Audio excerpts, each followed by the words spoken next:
What Really Happened with your host, Mike Rivero. You're listening to the Republic Broadcasting Network, where you'll find out what the Fukushima's going on. And aloha, America. Welcome to our show today. It's Wednesday, June 22nd, 2016, hump day, middle of the weekday, starting that long, slow glide down to Kaahumanu Friday and another weekend. And we are coming up on that 4th of July holiday. We're already starting to see ships gather in Pearl Harbor for the RIMPAC exercise, which officially gets underway on the 30th. And there's always one good thing about the RIMPAC exercise. The Navy will put on a really spectacular 4th of July fireworks show to prove how mighty and strong and everything that we are. So that's going to be something we're going to be looking forward to on the 4th of July. I love fireworks. I really, really do. Okay, we got lots to talk about today. The phone lines are open, 800-313-9443, 800-313-9443. Mike is in our control room, twiddling the dials, keeping us out of trouble, ready to answer the phone when you call on in. A week from today, June 29th, Patrick Knowlton will be our on-air guest. Patrick was the witness at Fort Marcy Park, and he endured a tremendous amount of harassment and smearing, trying to silence him because what he saw does not exactly line up with that official story of Vince Foster being so depressed because Hillary was bullying him and so forth and so on. So we're going to get Patrick's first-hand experience with that incident. The gloves have come off in the campaign. Donald Trump came on out today with a speech going after Hillary and all her crimes, and Hillary, of course, immediately got huge amounts of airtime to come on back and say, well, you know, Donald Trump tears tags off of couch cushions, and Donald Trump nailed Jesus to the cross, and Donald Trump's hair looks funny to me, and all the rest of the thing that she's out there. But she's struggling because the bottom line is she has this huge back record of scandals that she cannot keep a lid on. And what's Donald Trump actually done? He made the illegal immigrants feel bad. So polls are showing that Trump is very much ahead of Hillary. Even though he doesn't have her money, he doesn't have her media support, even though the leadership of his own party is trying to get rid of him, he is still out there. Because the people of the United States of America are sick and tired of business as usual, politics as usual, wars as usual, lies, fraud, and deception as usual. We want a peaceful resolution to change the course of this nation. And this may be our last chance to change the course of the nation peacefully, and we should grab it while we have it. Anyway, Donald Trump called Hillary Clinton a world-class liar. He compared her to Brian Williams. And frankly, I think Brian Williams ought to feel very insulted by that. And Trump made a mention about his fundraising because Hillary's just out spending him like crazy. She's got all these Wall Street bankers just pouring money into her campaign, plus whatever she's siphoning out of the Clinton Foundation. Donald Trump's doing a public fundraising. He's not accepting corporate money or Wall Street money. He turned Sheldon Adelson's donation down flat, which is significant. We should pay attention to that. And Trump is out there saying he'd rather spend his own money. It's simpler. And it also means he's not going to be in anybody's pocket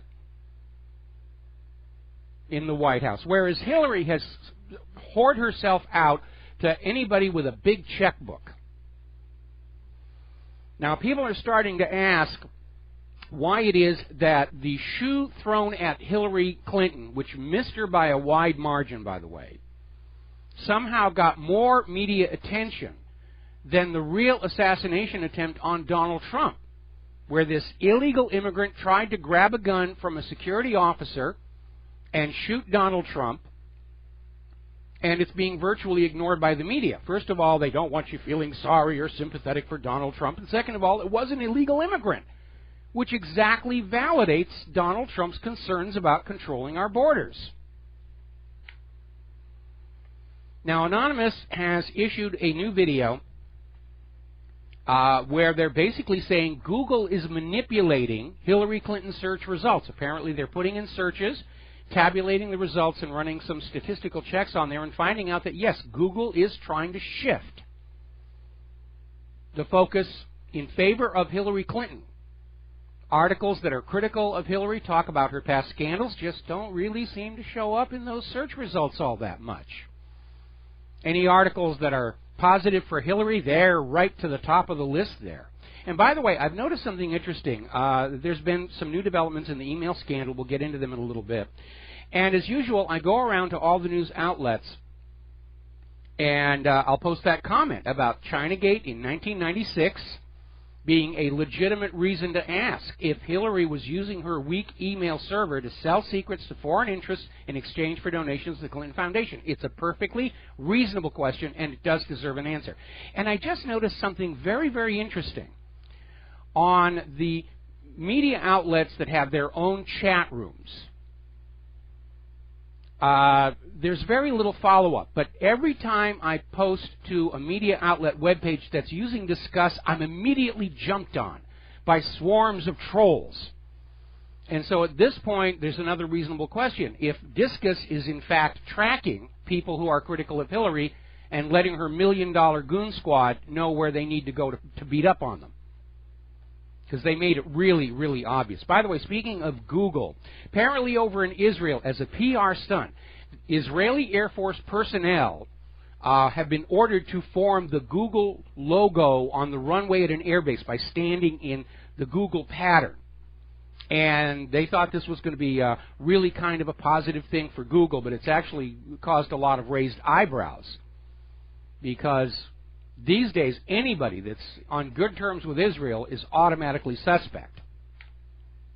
Now, the development in the email scandal. Today, they finally got Brian Pagliano to give his deposition regarding how Hillary Clinton's email server was set up. By the way, quick little word here to all of the on-air affiliates who are rejoining us at this moment. We're talking about Hillary Clinton. We're talking about the email server. We're talking about the very legitimate question. Was she using her weak email server to sell secrets to foreign governments in exchange for donations to her charitable foundation? Because the Clintons did it back in 1996. It was called the Chinagate scandal. And the only reason Congress was not able to do anything about it was the White House email server accidentally, nudge, nudge, wink, wink, say no more, deleted over 1 million documents that had been subpoenaed by congressional investigators after somebody had manually turned off the backup system. So, getting on back to Brian Pagliano. Now remember, this lawsuit is a Freedom of Information Act lawsuit. It's not a criminal proceeding. What they want are records and information about whether Hillary, at the very least, was trying to evade public record laws. So Brian Pagliano, whose only connection to this seems to be that he set up this server, the original version, in her home in Chappaqua. He took the Fifth Amendment more than 125 times during this 90-minute closed-door deposition. Hour and a half they were talking. He invoked the Fifth Amendment more than 125 times. Apparently he had a little card that he just kept reading the same statement over and over and over again. Now, here's where you need to start scratching your head and realizing what's going on. Brian has an immunity deal. And the purpose of the Fifth Amendment, the only legitimate purpose of the Fifth Amendment, is that you not incriminate yourself in a criminal proceeding, which this is not. You can't invoke the Fifth to save somebody else from criminal prosecution. You can't invoke the Fifth Amendment just to save somebody some embarrassment. So why did Brian Pagliano invoke the Fifth Amendment 125 times if this was just an ordinary email server? And the answer is he wouldn't have. There's no reason for him. If it's an ordinary email server, there's nothing to hide. And Hillary's people are already out there saying, well, see, you know, there's absolutely no proof that anything bad was done. But politics is perception. And when Brian Pagliano pleads the Fifth Amendment 125 plus times regarding how that server was set up, he's basically admitting there's something criminal about how that server was set up. And we don't even really need to know what it is, although I've got a good suspicion. There was a crime, or he wouldn't be taking the Fifth. And there is a cover-up, or he wouldn't have taken the Fifth 125 times. That's what's going on. And again, this is part of an ongoing pattern with the Hillary Clinton campaign. Remember back in Nevada, James O'Keefe caught a video of one of Hillary Clinton's staffers this lady named Gupana, that she was just telling these Nevada people to do whatever they could get away with, and apparently they were using volunteers who were not licensed to register voters, which is required by law in Nevada, and Congress wanted to investigate, and Gupana simply went away. She went away. Just disappeared. Has anybody searched Fort Marcy Park lately? Now, Ed Klein, who's an author who has written several books critical of the Clintons, is saying that his sources within the FBI and the Justice Department lower down are all saying, yeah, there's no question. She has committed crimes. Absolutely not. No question whatsoever. And what we're seeing is a clear case of obstruction of justice by the administration, at the very least by Loretta Lynch, who has already gone on record publicly saying that she doesn't think violations of Title 18 are worth prosecuting, but by golly, she's going to sue those global warming deniers out of existence. Now, so far in the ongoing Judicial Watch lawsuits, Judge Sullivan has been going along and saying, yeah, there's something here that we need to look at. Judicial Watch filed a new lawsuit, which unfortunately went to Judge Reggie Walton, who basically put it on hold. Not going either way, saying, look, you're already digging enough in these other cases. We don't need to go any further here. So somebody owns this guy. Let's see, longtime congressman and one of the Clinton superdelegates was just found guilty on 22 counts of corruption. And he's still out on bail, but at some point he's either going to have to pay the fines or go to jail. But it is a corrupt system. She's a corrupt candidate. She's a corrupt politician, and like attracts like. Remember, again, this was last year, a Clinton campaign lawyer who had previously worked for Hillary Clinton fighting voter ID laws. No, you don't need to show your ID to vote. It's racist. It's exclusionary. All you illegal immigrants and refugees, you should vote. Vote twice for Hillary Clinton. Well, he's in trouble again because apparently he was involved in a program to try and create voter registrations from people who were dead. Zombie voters. This is the year of the zombie vote. Rising from the grave, touching that electronic voting machine, and then fading off into the distance. Now, a lot of people are talking about how Hillary Clinton flip-flops on a lot of issues, usually depending upon the audience she thinks she has in front of her. But there is one issue she will not change at all. She's absolutely adamant she wants the repeal of Glass-Steagall. Now, Glass-Steagall was effectively nulled by the what they like to call the Citigroup Rescue Act. But she wants it gone because that's what all of her Wall Street backers want. They want Glass-Steagall gone so they can engage in high-risk speculative investments with the deposits of customers to banks. That's what Glass-Steagall did. Glass-Steagall was passed in the wake of the Depression of the 1930s to say if you want to have a private investment bank taking high-risk ventures, you can do that. But if you're running a regular depositor bank, you have to confine yourself to investments that are sound and reasonable and safe. And Wall Street doesn't like to do that. Wall Street likes to gamble with other people's money because it doesn't hurt as much when they lose. Now, as you know, next Monday, there's a new book coming out by a former Secret Service agent. Let's see, Crisis of Character, I think it's called. It's already the #1 seller on Amazon. Everybody wants a copy of this book. I'm probably going to order one myself. I'm trying to get this guy to come on the show. One of the things being released in that is a confirmation of a story in the National Enquirer back in 2011 where Bill Clinton was caught having an affair with the daughter of former Vice President Walter Mondale. And I had actually heard this story through other sources, where she was caught going into the White House at odd hours. And apparently, I guess, Walter was cool with that. Sure, take my wife, take my daughter, just, give me a political favor here. Latest polls among Bernie Sanders supporters are showing half of them will not back Hillary Clinton.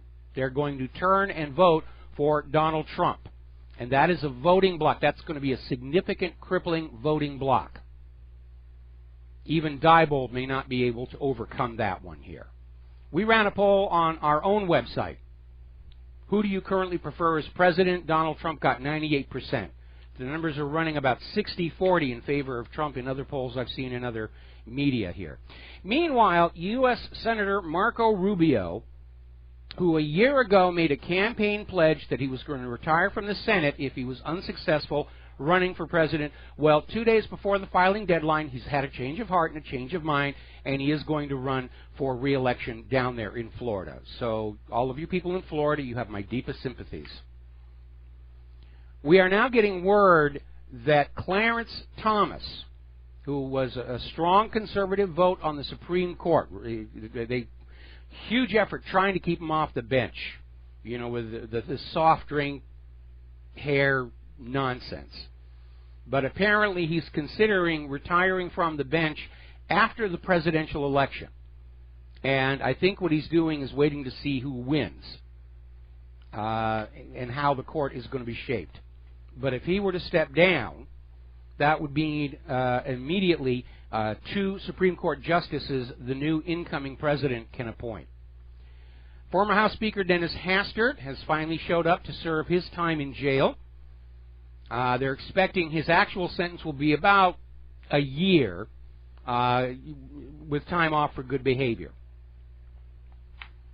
Now, the problem here isn't that he was gay.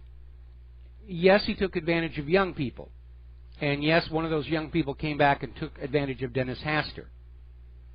And maybe a very good reason to no longer be condemning homosexuality is so that homosexuals who are in politics are not open to blackmail and public shame, and they can't be controlled by that. Now, in this case, of course, Hastert was also a child molester, and I'm not going to cut him any slack on that. Turning to the Brexit, the poll numbers are all over the place. The last officially acknowledged poll over at YouGov has Brexit leading by only a single percentage point, close enough for the vote riggers to swing it the way they want to go. Maybe, maybe not. Other media outlets have polls showing 80% support for leave. Boris Johnson is already declaring June 23rd the British Independence Day. Little nod to the United States in 1776. Google is predicting a landslide win for the leave vote. The Daily Mail ran a poll showing 81% in favor of leave. And everybody is out there hammering this as hard as they can. David Cameron, of course, is out there saying the polls are so close, nobody knows what's going to happen. He is basically telegraphing that they're going to do to the Brexit vote the same thing they did to the Scottish independence referendum. They're just going to steal it, and they don't even care if you notice, because you're not going to do anything about it. You serfs and you slaves, you're too cowardly to do anything about living under tyranny. Now, one of Cameron's major talking points was he tried to quote Winston Churchill, let's stay in the fight and reform the EU from within. And that's a nonsensical statement. The EU commissioners are not elected. There's no way to vote them out of power. It is very much like the former Politburo in the Soviet Union. They're just a bunch of people who got together and said, we're going to run the country. And now the boss of the EU has told Cameron, no, there's not going to be any reform even if you remain in the EU. We're the boss. You're our slaves. Deal with it. We'll be right back. And aloha, America. Welcome back to our show here. And to sort of reiterate what we were saying when we went to commercial, one of David Cameron's main talking points supporting remaining enslaved to the European Union He tried to invoke Winston Churchill. We're going to stick it out. We're going to fight for reform. We're going to work within the EU system to bring about reform of all the bad things they're doing. And it's a nonsensical statement for him to make, because the European Union Commission is as immune from democracy from the European Union as the Politburo was from the Soviet Union. They're completely isolated. And now we have Brussels' top bureaucrat basically saying, even if you remain in the EU, don't expect any reforms. We love things just the way we are. We have lives of wealth and comfort and privilege. We're not going to give that up just to make the voters happy.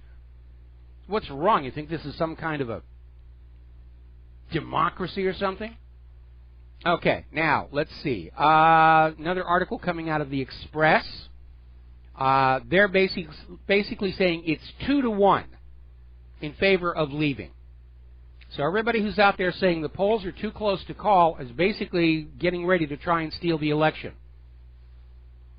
But if it's a landslide, and everybody knows it's a landslide, because they're going to be talking with each other after this is all over, just like the Scottish people did, and they got really, really angry.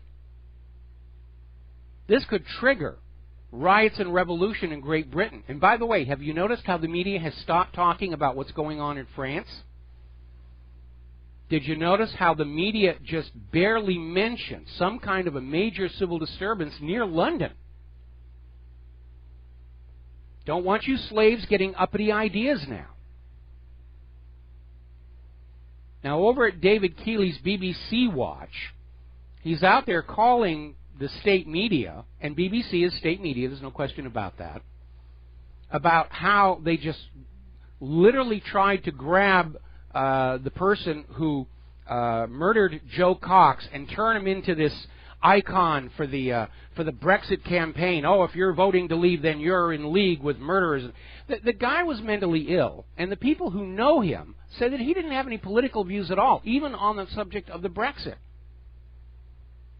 But this is how corporate media and politicians think. Whatever happens, an accident, a killing, tornadoes, temperature going up or down, their first thought is, how can I use this to push my agenda? And that's what they're doing. And that's why, looking at Orlando, everybody was in there with their own favorite agenda.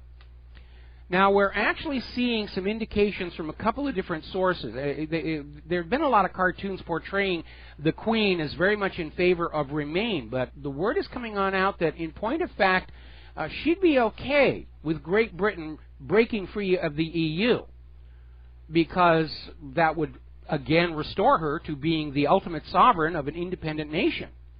Whereas now she's operating on roughly the equivalent of a governor in one of the states here in the U.S., and I guess that didn't sit well with her. More and more of the excesses of the European Union Commission are coming on out. They're talking about this House of European History, which is being built in Brussels and due to open in November. £44 million, and it's basically a monument to the vanity of the European Union Commission itself. Look, see how great we are. We have a museum built to our everlasting glory. And the contagion is spreading. Incoming President Marine Le Pen is now promising France there will be a French exit referendum, a Frexit. Now, she needs to be very, very careful about statements like that, because it was 50 years ago that Charles de Gaulle called for Russia and Europe to delink from the U.S. and just worry about forging an Asian-European continent alliance. And de Gaulle actually indicated he wanted to pull France out of NATO. This was followed by an assassination attempt, one of over 30, on de Gaulle, which, according to a 1975 Chicago Tribune article, involved the Central Intelligence Agency. We will be right back. Hello, America. Welcome back to our show here. And now Angela Merkel is out there talking about building a new German army. Only last week they were talking about the need for a single European Union army under the direct control of Brussels. Because I guess they don't trust the leadership of the member states anymore, and hey, we may have to invade Great Britain and bring them back into servitude to the European Central Bank. Now Merkel is getting militant out there, and she wants the German military budget boosted to counter external threats, by which she means Russia. And here is the danger on that, because if Turkey comes into the EU and NATO, and Erdogan decides to provoke war against his neighbors, that's going to drag all of Europe into that conflict. So, anyway, let's see. You seem to have a bad hump. There it is. Bad hump. Old equipment here. Alrighty, apparently ISIS has once again been using chemical weapons against the Syrian army. This was up in southwestern Raqqa. And the Syrian army was making rapid gains, and all of a sudden they were hit with rockets containing nerve gas. And I wonder who gave ISIS that nerve gas. It's one thing to build a little rocket, but nerve gas is serious, serious chemistry requiring large facilities. I don't think they cooked this up themselves in the kitchen. The new U.S. and Israel 10-year military aid deal is now considered very close. And that's basically going to amount to about $5 billion a year out of your pockets into Israel. Because after all, Israel's struggling, and Israel needs all that help. I mean, they're so short of military supplies that they're actually going to be selling surplus ammunition back to U.S. civilians. Israel Military Industries Limited, otherwise known as IMI, is announcing they're going to sell $150 million Israeli currency worth of small caliber ammunition to the U.S. civilian market. This is military grade ammunition. So Israel keeps going up to Congress and saying, we're poor, we're helpless, we need bullets and ammunition, but they got so much they're selling surplus back to the American people. So go ahead and stock up. You paid for it in the first place anyway. Meanwhile, 20 members of Congress, and I stress only 20, have sent Obama a letter requesting protection of Palestinian children from Israeli abuses, which has become a serious, serious problem. These children are growing up under military occupation. You can't have a normal childhood. You can't get an education. You have absolutely no hope for the future in those conditions. And apparently Israel accidentally, nudge, nudge, wink, wink, killed another Palestinian kid the other day. Going to take a phone call. Cliff in Canada. Aloha. Welcome to the show. What's on your mind? Yeah, good afternoon. How you doing? Doing fine. I've been listening to this whole Brexit leave stay debate for so long, and what I haven't heard one single person mention in the whole discussion is Iceland's success after they left the EU.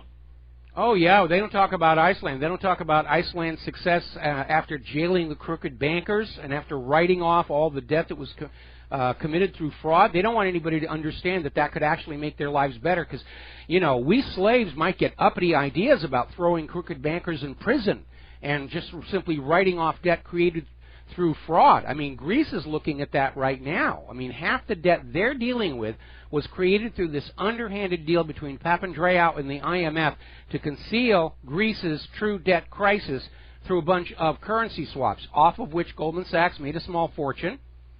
And then when Papandreou stepped down and the new government came in and they looked at the real books and they said, oh boy, are we in trouble. Now, there is a recognized principle in international law called odious debt.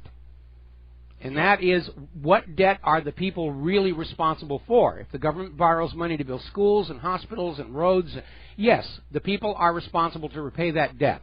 Money borrowed to fight wars? No, that's not really the people's responsibility, because they're opposed to the war. Money borrowed to give away as gifts to other countries, money borrowed to bring oppression to the people is considered odious debt. And Greece's position is half this debt should be written off. Of course, what we get from the money junkies, such as Christine Lagarde, is debt is debt. We don't care if your politicians were committing crimes when they created it. The debt is real, it is sacrosanct, it is beyond questioning, and you will work your lives away to pay all of that wealth back to us. That's about the size of it. And the other thing I just wanted to mention about this whole Brexit debate is the British parliamentarians have already announced that they are not even obligated to follow the results of the referendum. So even if 70% of Britons vote to leave, they can say, no. That could trigger a revolution. I mean, I've been to the Tower of London. That big wood block stained with dried blood, that's still there. Yeah, don't you love the part underneath where they say this is where they rip their intestines out when they burnt them on the stake? Well, that's the death of the traitor, hanging, drawing, and quartering. And there's a very accurate portrayal of it at the end of Mel Gibson's Braveheart. A little hard to watch. Yes, the good old days. Yes, the good old days here. Well, you know, it does have the advantage, as the case of the guillotine in the French Revolution, it does send a message to future generations of politicians to maybe not be quite so abusive of the people.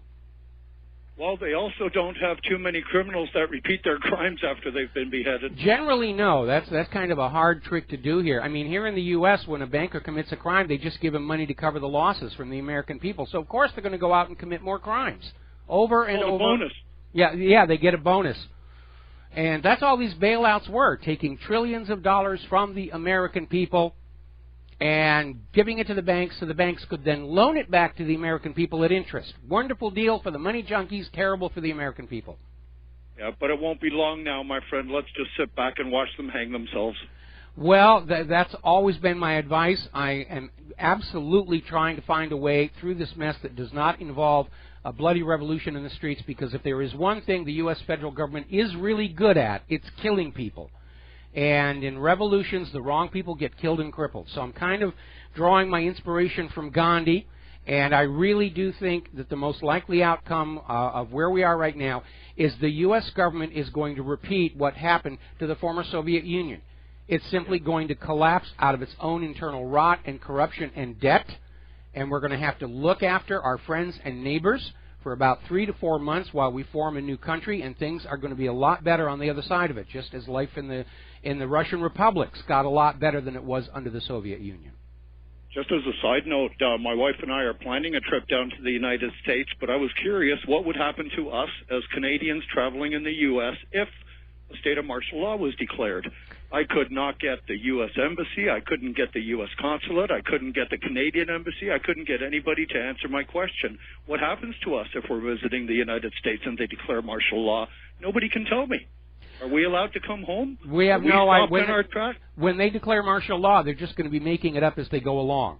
One thing you need to be cautious about here in the United States, because Canadians do get targeted by it, are the civil forfeiture laws. And there's been a big stink over Canadians who are law-abiding people, and they come to the United States and they're carrying too much cash or whatever, and the police just loot them and plunder them. And there have been a couple of cases of Canadians who actually got stranded in the U.S. because they didn't have enough money to get back home. And so that's a good reason to stay out of this country. In fact, that's a good reason from anybody in any other country to stay out of the United States right now.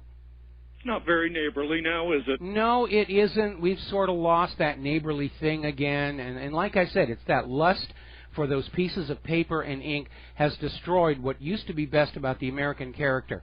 And I keep thinking back to that wonderful HBO series, The Newsroom, and I wish they'd revive it and bring it back.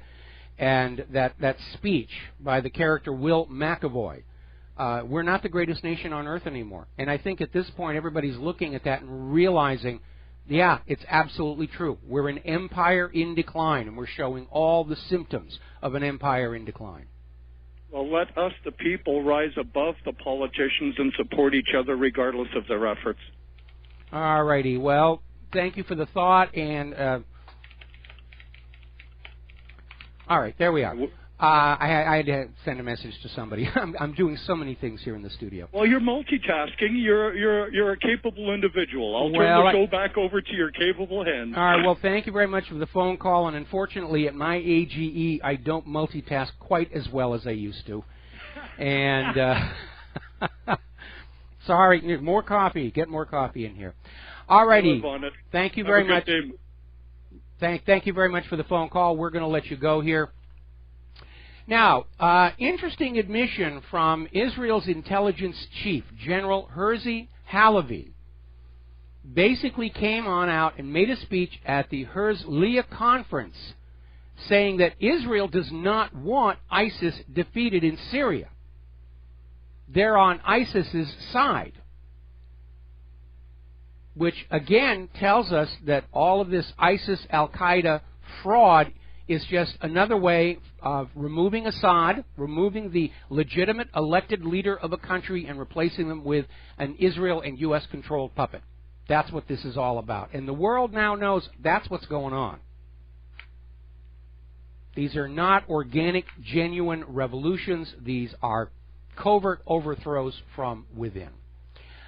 Alrighty, let's see. Militia source reports over 190 shells fired at Donetsk by Kiev. Poroshenko is trying to crank things up there, trying to bait Russia into making some kind of an overt move.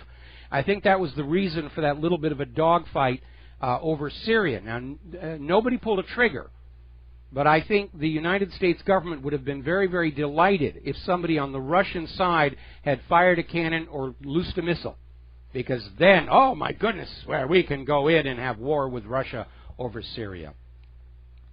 Interesting little article here from Russia Insider. U.S. think tanks lost in own fantasy world of Russian aggression and imminent collapse. And they're absolutely right. These think tanks, Washington, D.C., they've put up all these walls not only against ordinary people, but against reality. They're believing their own propaganda, and that is a very, very dangerous state of mind. They keep repeating themselves over and over and over again. Russia's the aggressor, Russia's the aggressor, and eventually, especially if they're on prescription antidepressants, they're going to convince themselves it's really true. Now, the U.S. is ignoring the Russian warnings to keep out of the Black Sea. And remember, access to the Black Sea is controlled by the Montrose Convention, and now we're already starting to hear talk coming out of the U.S. and Turkey of simply shredding that. Putin has announced that they have made significant progress with their missile defense systems. And those missile defense systems have already proven themselves very effective wherever they've been used. The Russian intervention into Syria was like a giant open-air sales demonstration, and a lot of countries that used to buy these kinds of weapons from the United States are now going to Russia because they're getting capable weapons at much lower cost than the American system.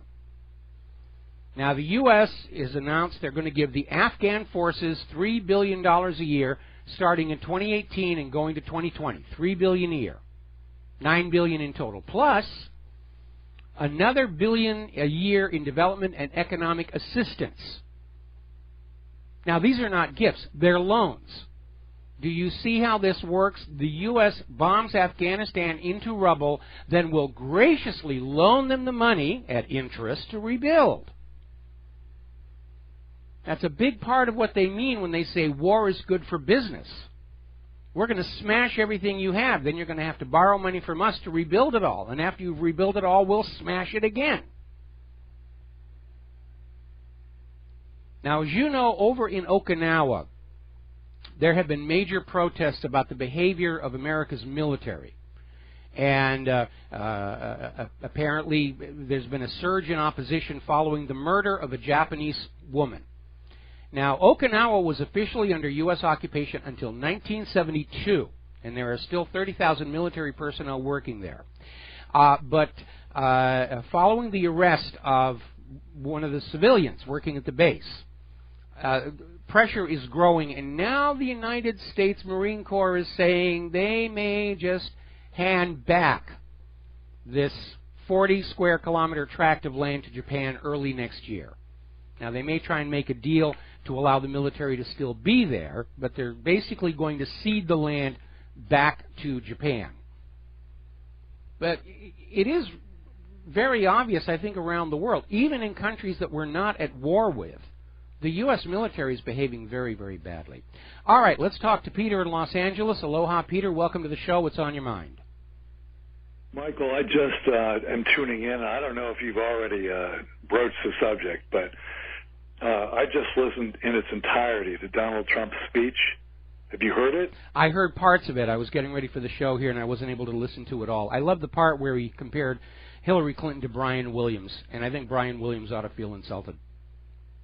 Well, you've alluded to that many times yourself, actually, but he not only went over the emails, he went over the Clinton Foundation, he went over for everything being for sale, he went over it all, Bill's speeches, her speeches, donations from foreign countries. There's much more to go over, but nobody's ever talked about it, Mike. I can't believe, I like Bernie Sanders, but he neither has the intelligence nor the courage to come out and say that. And apparently Trump's the only one that does. Well, Trump has done us, there wasn't anything that Trump talked about that we don't already know about. But he's brought it into the mainstream, and already I'm seeing articles on Fox about, we're going to fact-check Donald Trump. He's wrong about this, he's wrong about this, he's wrong about this. They're not offering any proof, of course. It's simply assertion after assertion that Trump is wrong about, how could you possibly think this of Hillary Clinton or this second. It's not ancient history. Hillary loves to say, oh, that's yesterday's news, we've been over it, we don't need to talk about it again. Yeah, now we need to talk about it again, because now it's in the mainstream. And again, take those articles, Hillary the Spy, the Epic of Clinton Mess, the Clinton Bodies List, send them to everybody you know, because it's current events. Can I hang on? Yeah, you can hang on. We'll be back in 3 minutes after these commercials. Aloha, America. Welcome back to our show. And we seem to have lost a commercial in the rotation here. Okay, let's take a phone call. Dave in Nevada. Aloha, welcome to the show. What's on your mind? Hey, Mike. I just wanted to get your opinion or your comment on, Janet Yellen. She's been, seems like giving a press conference every other day this last couple of weeks. I don't know what the importance of that is, but I guess she's doing it in light of the Brexit vote, or ahead of it, and she seems to be saying something that says we need to brace ourselves for, or she's saying that we're not prepared for what's going to happen after the vote or this or that. But I was wondering if you've been following that at all, or what your take is. Well, all of the world's central banks have been sounding warnings.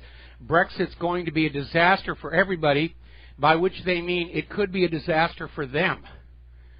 Because these central banks, as they try and consolidate, they're afraid of nationalist, populist movements, and the Brexit could be the beginning of a flood of European Union nations just saying, we're going to go our own way, we're going to run our own finances, we're tired of this globalization. It isn't working for anybody except the globalists.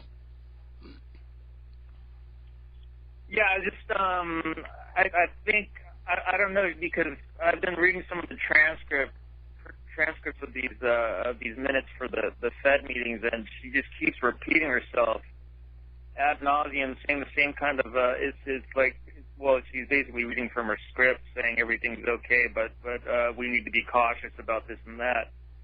So I'm wondering if she's really in a panic, or if there's something, if she's just trying to just address whatever happens in the Brexit vote, either way, how it, regardless of how people vote for it. Well, from the U.S. point of view, and then I have to wrap this up because Peter is still holding, and I need to get back to him.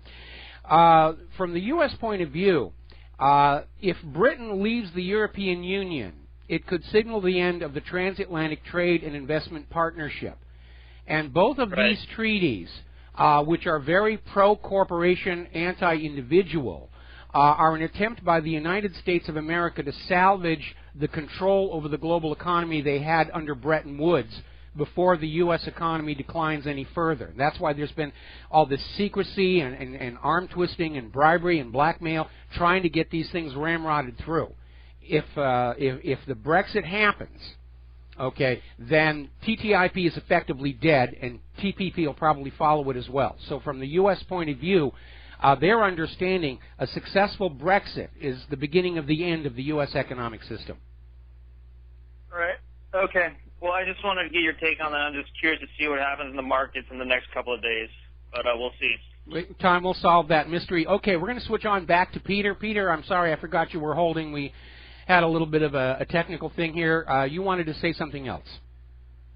Well, I just wanted to say, just to recapitalize, we went over Bill's speeches, foreign policy for sale, the many foreign contributions to the Clinton Foundation, the Russia buying all the uranium thing, which you've talked about before, the Secret Service, recently, the guy who authored that book that I would highly suggest, Mike, that you get him on the show. There's the other author that just came out with that book about to be released or just released that he also quotes in there about Hillary's horrible crimes. It would be great if you had these guys on the show. I'm trying to reach them right now. But again, what Trump has done is to bring all of these scandals into the mainstream. It's now socially it's not just the realm of those conspiracy theorists. And the admission by the president of TEPCO that, yeah, they did lie about Fukushima when it happened shows we conspiracy theorists are actually right. Peter, do you need to stay through the station identification? No, but thanks for asking, Michael. Thank you. All right, thanks an awful lot. We got to take a break here for our top of the hour station ID, and we'll be back in about a minute and a half, continuing into hour number 2. Aloha, America. Welcome back to our show. Hour number 2. The phone lines are open, 800-313-9443. And getting on back to our news here, just had an article come on in. Apparently, Loretta Lynch was doing a TV interview on Meet the Press, and Chuck Todd asked her if it wasn't time for her to recuse herself from the Clinton FBI email investigation and appoint a special counsel in order to assure absolute integrity and avoid the appearance of a conflict of interest in the case or obstruction of justice. And Loretta Lynch just evaded the issue, refused to talk about it. She might as well have a flashing neon sign on her forehead, obstructing, obstructing, obstructing. And I know why they're all scared. Because if I'm correct about what Hillary was doing with that email server and her charitable foundation, that is a scandal that could destroy the credibility of the entire federal government. And everybody wants to protect that secret, not because they love Hillary, but because they want to protect their own cushy jobs, living off the public trough as long as they can.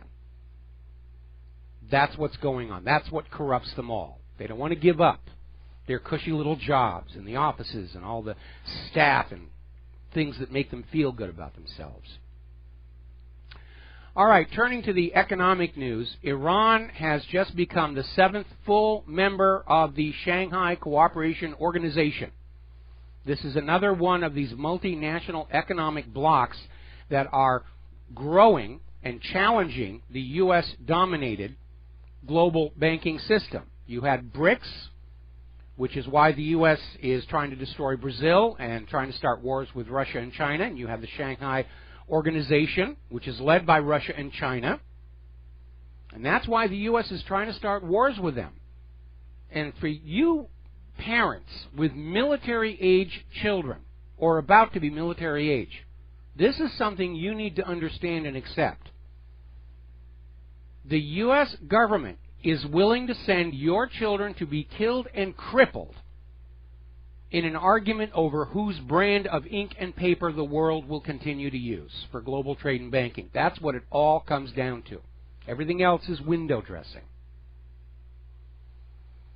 Article out of michaeljournal.org, The History of Banking Control in the United States.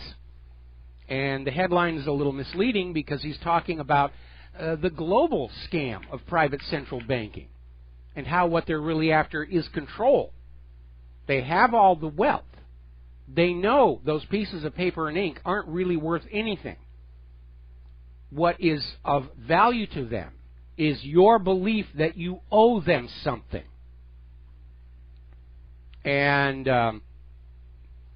there was that famous, I think it was called the Credit River case, where a man was able to stop the foreclosure on his home by pointing out the bank hadn't actually given him anything of value. They just typed numbers into a computer, created the number out of thin air, by which they obligated him to work for anybody with stacks of paper and ink to do as they told him to do. And the court agreed with him. And it didn't help that the bank's own president came out and said, yeah, that's how we do business. We just create the money out of thin air. We put it in your account, and after it's in your account and you buy your house or car or whatever, yes, you are obligated to work and do what you're told by anybody with stacks of ink and paper. And the man blocked the foreclosure, at which point his lawyer was disbarred, and the judge in the case met a strange death shortly thereafter. And while that Credit River case has never been overturned, it's been simply declared bad law, and nobody's allowed to cite it as a legal precedent in their foreclosures. These are money junkies. They're addicts. They behave just like addicts. And we don't see them as addicts because they're dressed nice, they've got fancy cars. Everybody treats the rich people differently. Behavior that we would consider crazy for ordinary people, the rich, they're simply being eccentric. They're not crazy. They're just eccentric. Those of you in California familiar with the Winchester Mansion, you understand what I'm talking about here. Now, the New York Federal Reserve has actually issued a warning about the revival of the subprime mortgage phenomenon. This is what led to the 2008 collapse. But there's a difference now. All of these subprime mortgages are now insured by the government, meaning you, the American people.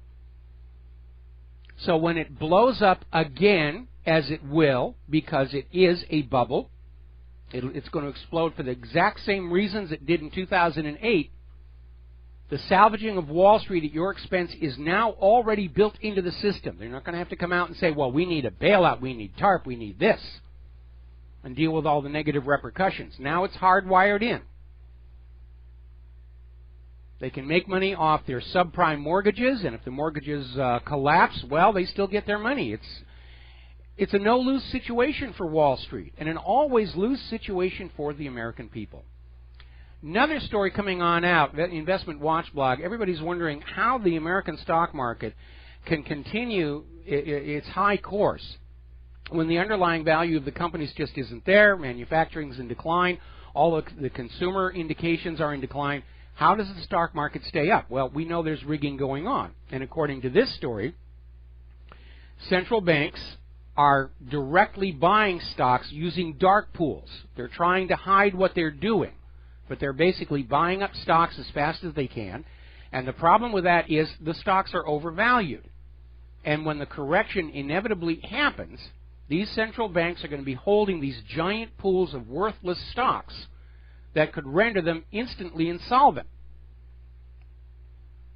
And they'll just crank up the printing presses and the computers, and we'll be in Zimbabwe territory, carrying around paper notes saying $100 trillion. All right, quick shout-out to all of our on-air affiliates who are rejoining us now, and don't feel bad about it. We didn't talk about anything important last 6 or 7 minutes. You don't need to worry about that. Let's go to the phones here. John in Barbados, aloha, welcome to the show. What's on your mind? Hello, Michael. Yes, I want to caution people the use of this nerve gas in Syria, I think, is going to be a red line for Russia. If Russia is Russian troops get affected by this nonsense, this weapons of mass destruction, I point the people back to just after the Russian intervention last September, when Putin said, "I hope we don't have to use nukes." Well, I'm going to have to respectfully disagree with you, and it's entirely possible that, well, first of all, if anybody in Syria other than the Syrian government were to use chemical weapons on Russia, Russia would be justified in enlarging its presence there, and that's the last thing the U.S. wants. Now, Putin does not want an escalation of any kind. He's playing for time. He understands global support for more wars is rapidly dissolving. He understands that the U.S. government and economic system are already in a case of self-destruction, and all he's got to do is wait. Time is on his side. And so I don't think he's going to respond to any provocation. I don't know. I mean, the statements coming out of Moscow, and particularly Lavrov, they're losing patience with the Americans completely. They won't separate their favored tack theories from the others. And there really isn't a difference between them. You know, I mean, it's all a bunch of names they trade back and forth, but we've seen time and time again that, you know, the weapons and supplies the U.S. gives to the so-called moderate rebels, who are hired mercenaries, wind up in the hands of ISIS and Al-Qaeda, who are hired mercenaries. Yeah, but I'm not convinced that you're right, Michael. If they do one of these nerve gas attacks on, say, the Russian airfield at Khomeini, then everything is off the table. Well, again, you know, the attack would appear to come from the rebels, and that would only strengthen Russia's position there in Syria in the eyes of the world. And that's why I think that's not going to happen. And now we get to the Brexit. What an interesting time we're having here. Oh, yes. Oh, yes. I mean, they're cranking up the Diebold machines. The ballot stuffers are doing push-ups and jumping jacks. They got to be in top shape to try and steal this election. And it is kind of interesting where all the polls being conducted by the media in Britain are showing 2-to-1 for Leave, 4-to-1 for Leave, and yet you've still got David Cameron out there saying it's really too close to call, which is basically telegraphing. They're going to try and steal the election the way they did the Scottish independence referendum. But there is a big difference. The Scottish independence referendum was a lot closer than the numbers we're seeing in support of leaving the European Union. And again, the fallback position for all of them is it's a non-binding referendum. Parliament can say, well, yes, we understand you want to leave, but we know what's best, and we're going to stay. That could actually trigger a revolution itself. Well, what I'm learning now, Michael, is that lots of the newspapers, and particularly The Sun and others, are putting their reporters out doing exit polls, ready for the exit, and taking people's votes, asking them as they, come out of the polling stations. And if that shows a massive vote for Brexit and they try and steal this election, it's going to be so obvious. If it's stolen on the 23rd, the revolution begins on the 24th. And good for them. And because, I mean, let's face it, the people who are in Parliament, they're not going to stand and fight. They're going to run like heck. Cameron's going to find himself standing there alone pretty much. I would think so. My last thoughts on Okinawa and the Japanese people wanting the American military out. That actually is the position in Europe and in Britain. We want the American military bases closed. Why do they have all these military bases in so-called friendly countries, in allies? It's only to browbeat them and bully them into submission. That's exactly what it's for. They're our friends because they're afraid to be our enemies. And again, it's a replay of the ancient Roman Empire that held the empire together by garrisoning their legions all across the conquered territories. Then they lost 3 legions up in Germania, and they no longer had enough legions to effectively police the empire, and all the outlying provinces began to break away. Well, I mean, look at what Merkel's recent statement is about expanding the German military. Militarism is taking over the world. I see where you're coming from, and I observe that you're right, but I hope that you're wrong, if that makes any sense at all. Well, unfortunately, experience is triumphs over intellect in this position, because we've experienced it before. Well, I think a lot of people would view war as a failure of politics. When you can't get what you want through peace and diplomacy and trade, then in order to keep your private central bankers happy, you have to go out and conquer other people's wealth. Well, I think that they engineer these wars by propagandizing their own population. I mean, in 1913, 1914, Germans ate babies, didn't they? I mean, we're seeing it today with all the stuff about coming out from like Pamela Geller and Site Intelligence trying to get us all to hate the Muslims. And we know our government lies to start wars, though. Saddam's nuclear weapons, torpedoes in the Gulf of Tonkin, the Lusitania was carrying weapons. It's a huge, long list, and at some point, Americans have to stand up and say, yes, in point of fact, our government does lie us into wars, and we have to stop listening to those lies.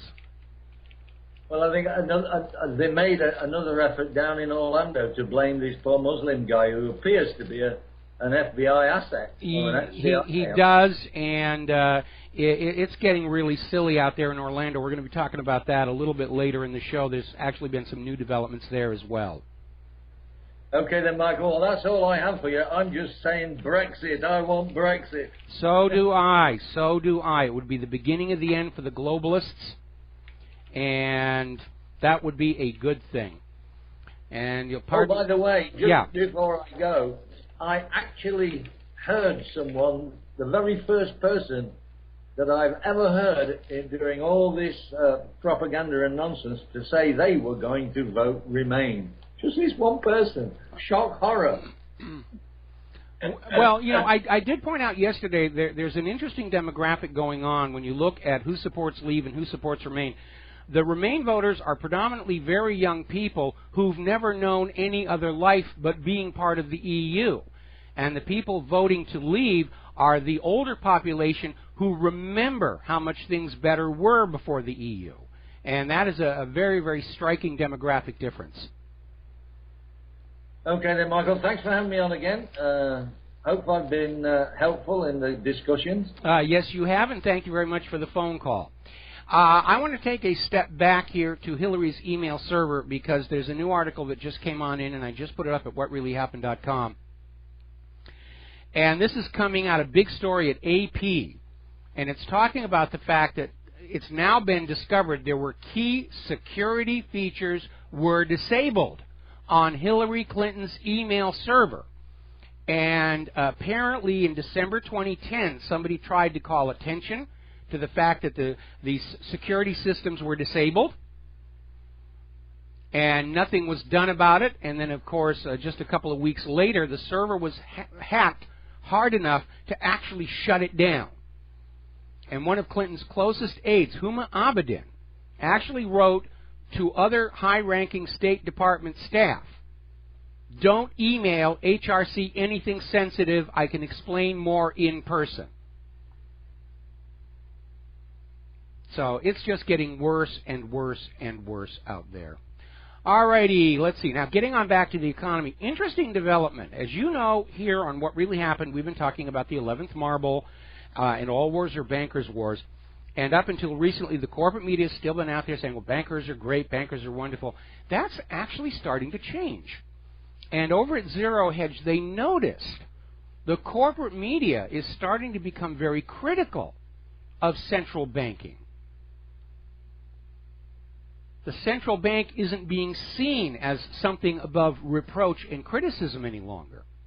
A lot of people think it has lost control of the spiraling debt, and that is, again, an inevitable occurrence, because private central banks that create and issue the public currency as a loan at interest are naturally unstable systems, because by design they create more debt than money with which to pay that debt,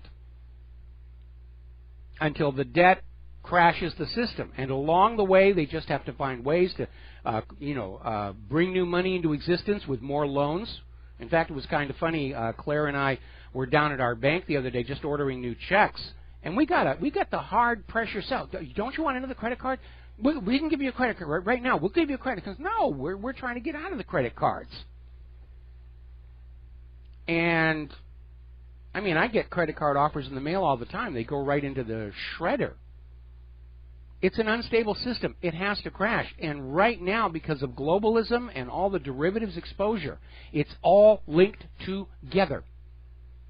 When it starts to come down, it's all going to come down. Now, if there is wise and prudent government still out there at the state levels, you should be making contingency plans right now to issue your own currency to keep commerce working, so that the supply chains continue to operate and you don't wind up with people eating each other. I would hope state governments are having a contingency plan. What to do if the global banks, the central banks, all come crashing down? What are you going to do? You'd better have an emergency plan. You've got emergency plans for hurricanes and earthquakes and tornadoes and all the rest of it. You'd better have an emergency plan for the collapse of the U.S. government and the Federal Reserve, because it's a very real possibility right now. Here in the United States, latest statistic, 11 million Americans are spending half their income just on rent. Just like the good old days of serfdom. Story coming out, Obama is gutting Medicare under the label of reform.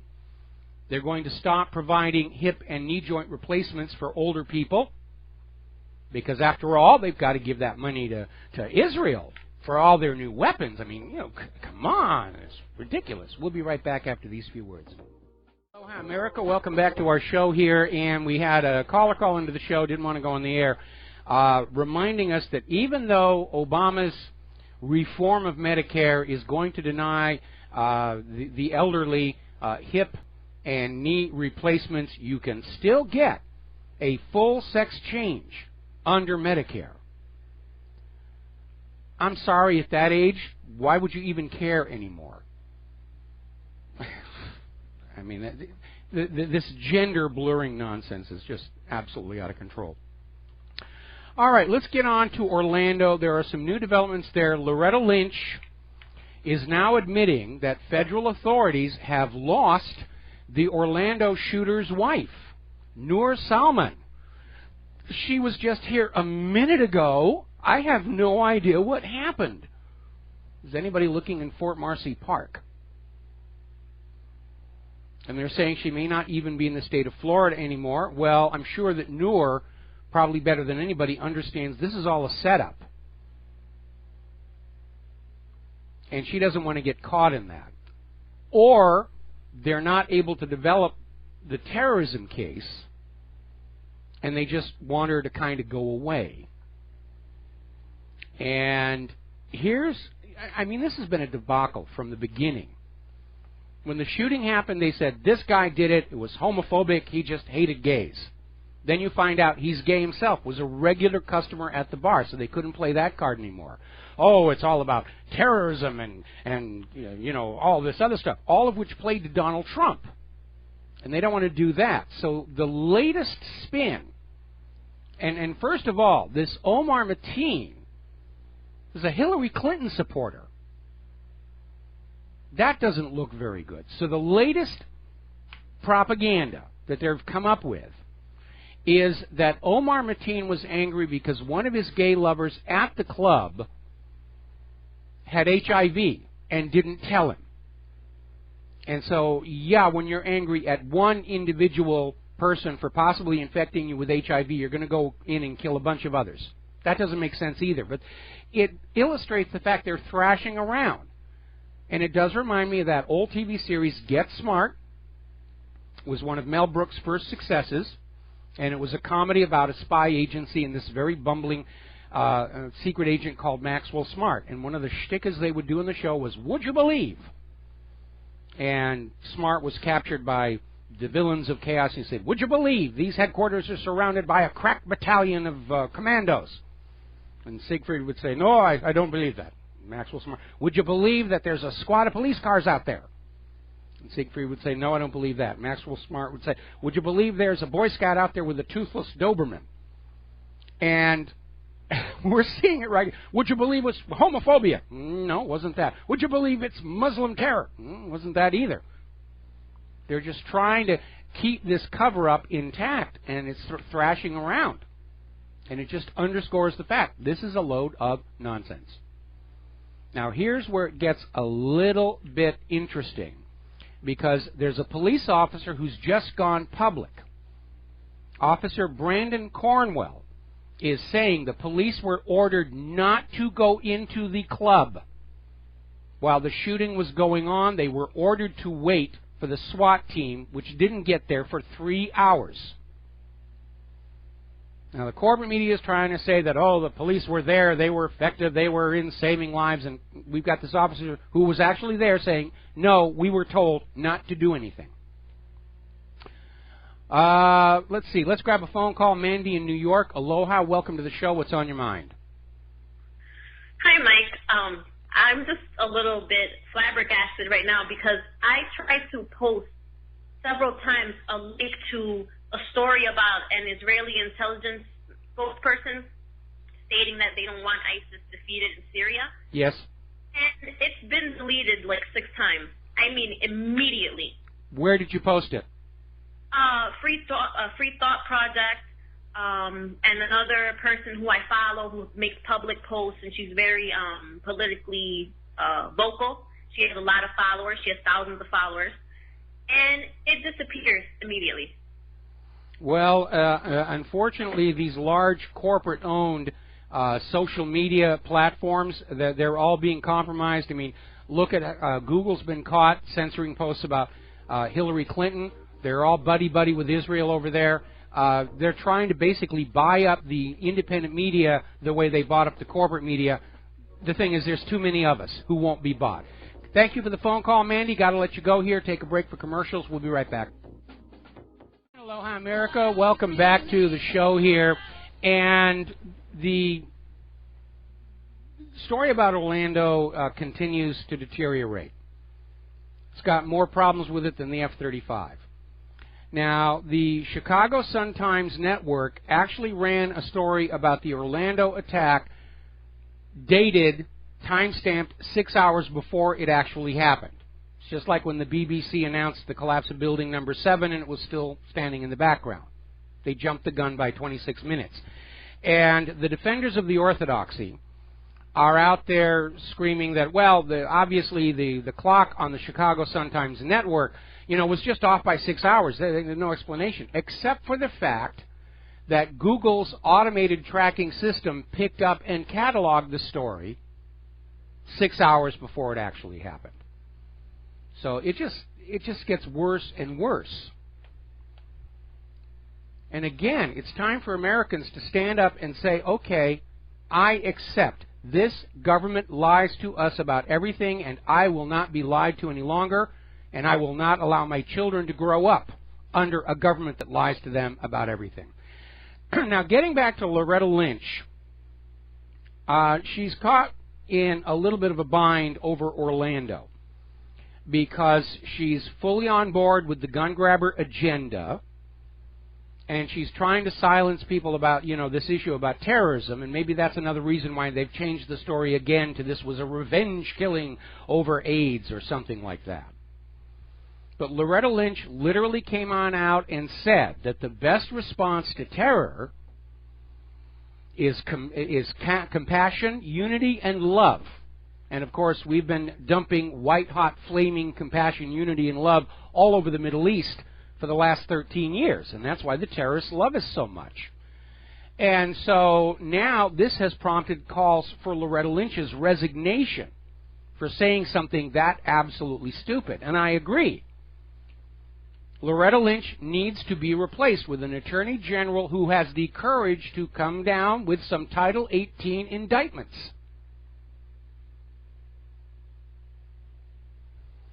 Now, of course, Obama is still out there pushing his gun grabber agenda. And from his point of view, it doesn't matter if it was homophobia or ISIS or terrorism or revenge killing. It doesn't matter. It's time to take the guns away from Americans and repeal the rights granted in the Second Amendment. There's only one small problem with that. The president cannot repeal the Second Amendment. Only another amendment can do that. Passed by both houses of Congress, signed by the president, and then ratified by 3/4 of the states. You're not going to get that to happen. You're not going to get that to happen. And, of course, everybody is noticing that the gun grabbers are after those military-style weapons. They're just obsessed with them. And we know why. In the event of a confrontation between the government and the people, those are the weapons they are most afraid of. They're not concerned with muzzle loaders and handguns and the rest of it. They want to get rid of the assault weapons, except that they do not figure in most gun crime. They're always the star performer in these mass shootings that have all the earmarks of being a false flag to sell us on the idea of surrendering military-capable weapons to a government that is clearly afraid of the people. But you need to look at the numbers. Okay? Semi-automatic rifles, according to the latest data from the FBI, 2014, were used in 248 homicides. Now, the total number of homicides, 11,961, means that assault-style weapons are used in only 2% of the murders. But the weapons used in the other 98%, the gun grabbers aren't interested in them. Now, going back to data from 2011, here are some statistics you need to keep in mind. In 2011, there were 323 deaths by military-style assault rifles. There were 496 murders committed with hammers, 650 murders committed with kitchen knives, 12,000 people killed by drunk drivers, and 195,000 Americans killed by medical mistakes. You are 600 times more likely to be killed by Obamacare than by a semi-automatic rifle. So why are they so obsessed with this particular style weapon? Because it represents the ability of the people to give the government a reason to leave us alone, which is what the Second Amendment is all about. The gun grabbers like to come on out and say, well, you know, you don't need a 30-round magazine for hunting. And I agree. When I hunted, I used a single-shot muzzleloader. But the Founding Fathers didn't give us the Second Amendment because the deer were coming.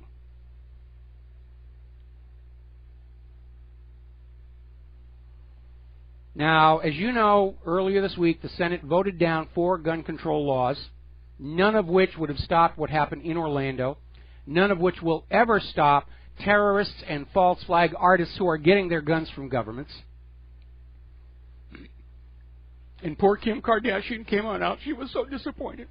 We should all support gun bans because otherwise Kim Kardashian will cry. Meanwhile, LGBT gun ownership has skyrocketed.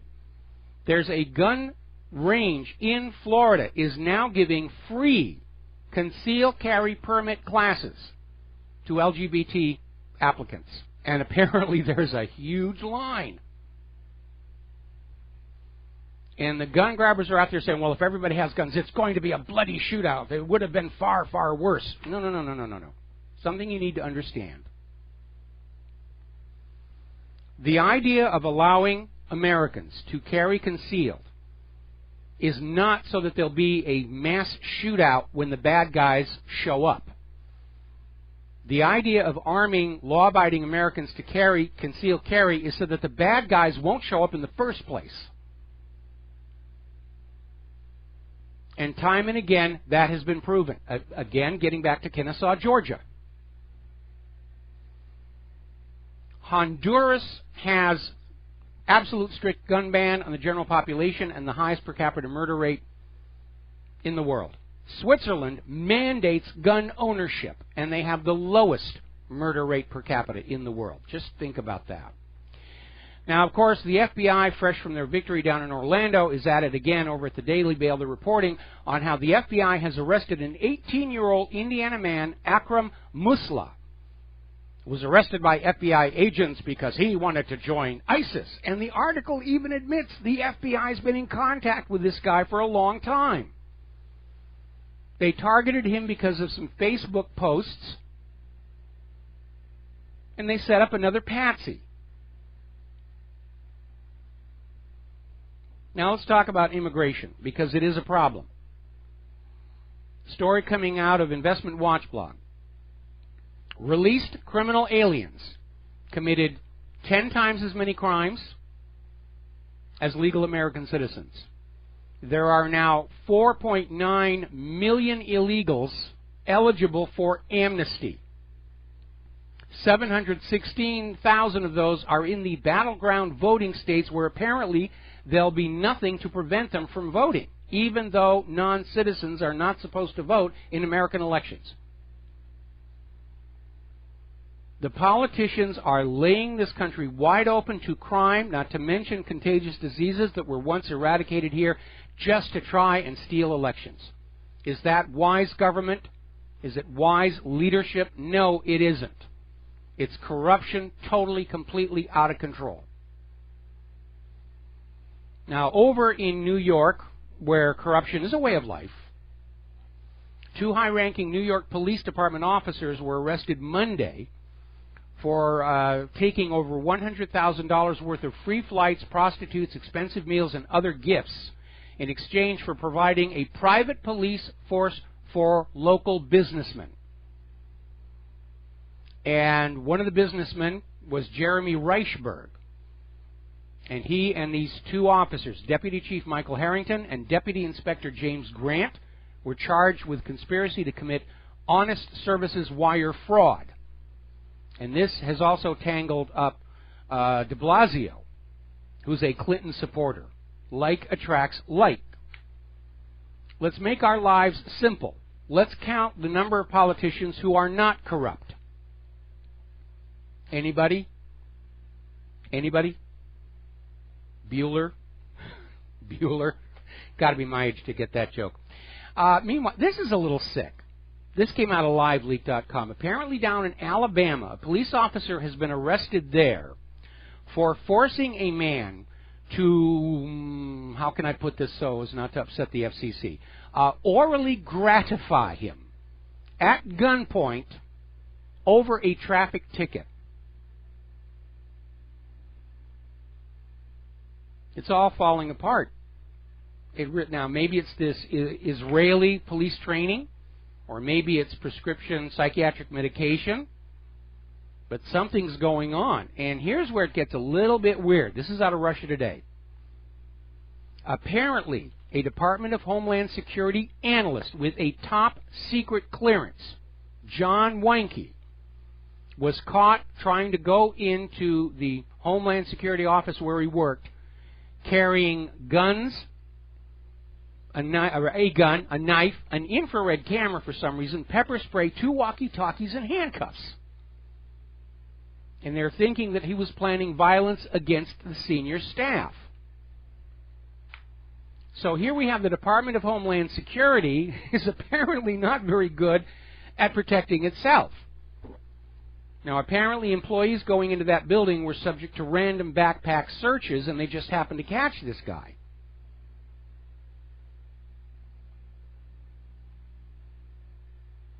But it does feel like the fabric of our society is starting to unravel, and we know why. It's poverty, greed, corruption, over-medication with psychiatric medications. And it's a mess. We need to not only clean up the money addicts, we need to clean up our entire country. Get rid of all the toxic food additives. Get rid of all the radioactive waste. We need to stop trying to force the rest of the world to be the United States of America and realize the United States of America needs a lot of work. And that's why I think a lot of people resonate with Donald Trump's slogan, Make America Great Again. And it's possible. It'll take work, it'll take time, it'll take commitment, it'll take dedication. Most of all, it will take making the decision to stop mucking about with other people's countries. It'll take the decision to get rid of private central banking and not let the money junkies rule the world for the sake of their own wallets. Now, speaking of their own wallets, you're probably hearing all these stories about how women are treated over in the Middle East and how there's sex slaves and so forth and so on. Well, it turns out it's not just the Middle East. We know Israel's a big sex trafficker, but it turns out right here in the United States of America, over in San Diego, the FBI is estimating their sex trafficking industry is running at about $800 million per year, just shy of $1 billion. And it was a surprise because the last estimation was only $100 million.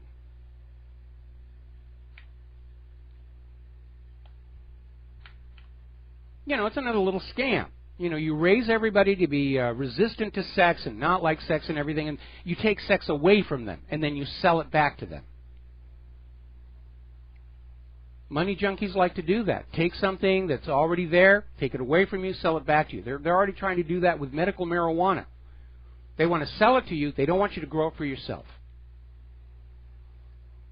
Now, the FDA has set a new low. They have approved a chewable, fruit-flavored ADHD medication called Adzenys. It's looking and tasting like candy. It's approved by the FDA for children as young as 6 years old.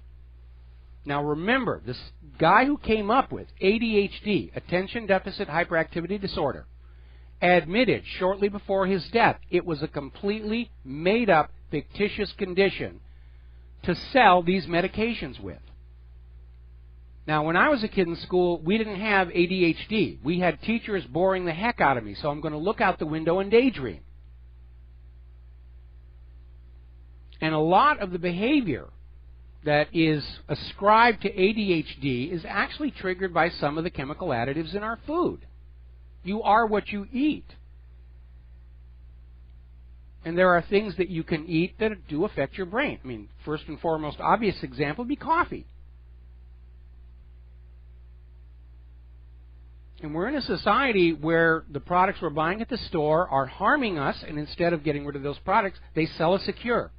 We'll make you sick, then we'll sell you the cure. We're rich, you're poor, that's the way it's supposed to be.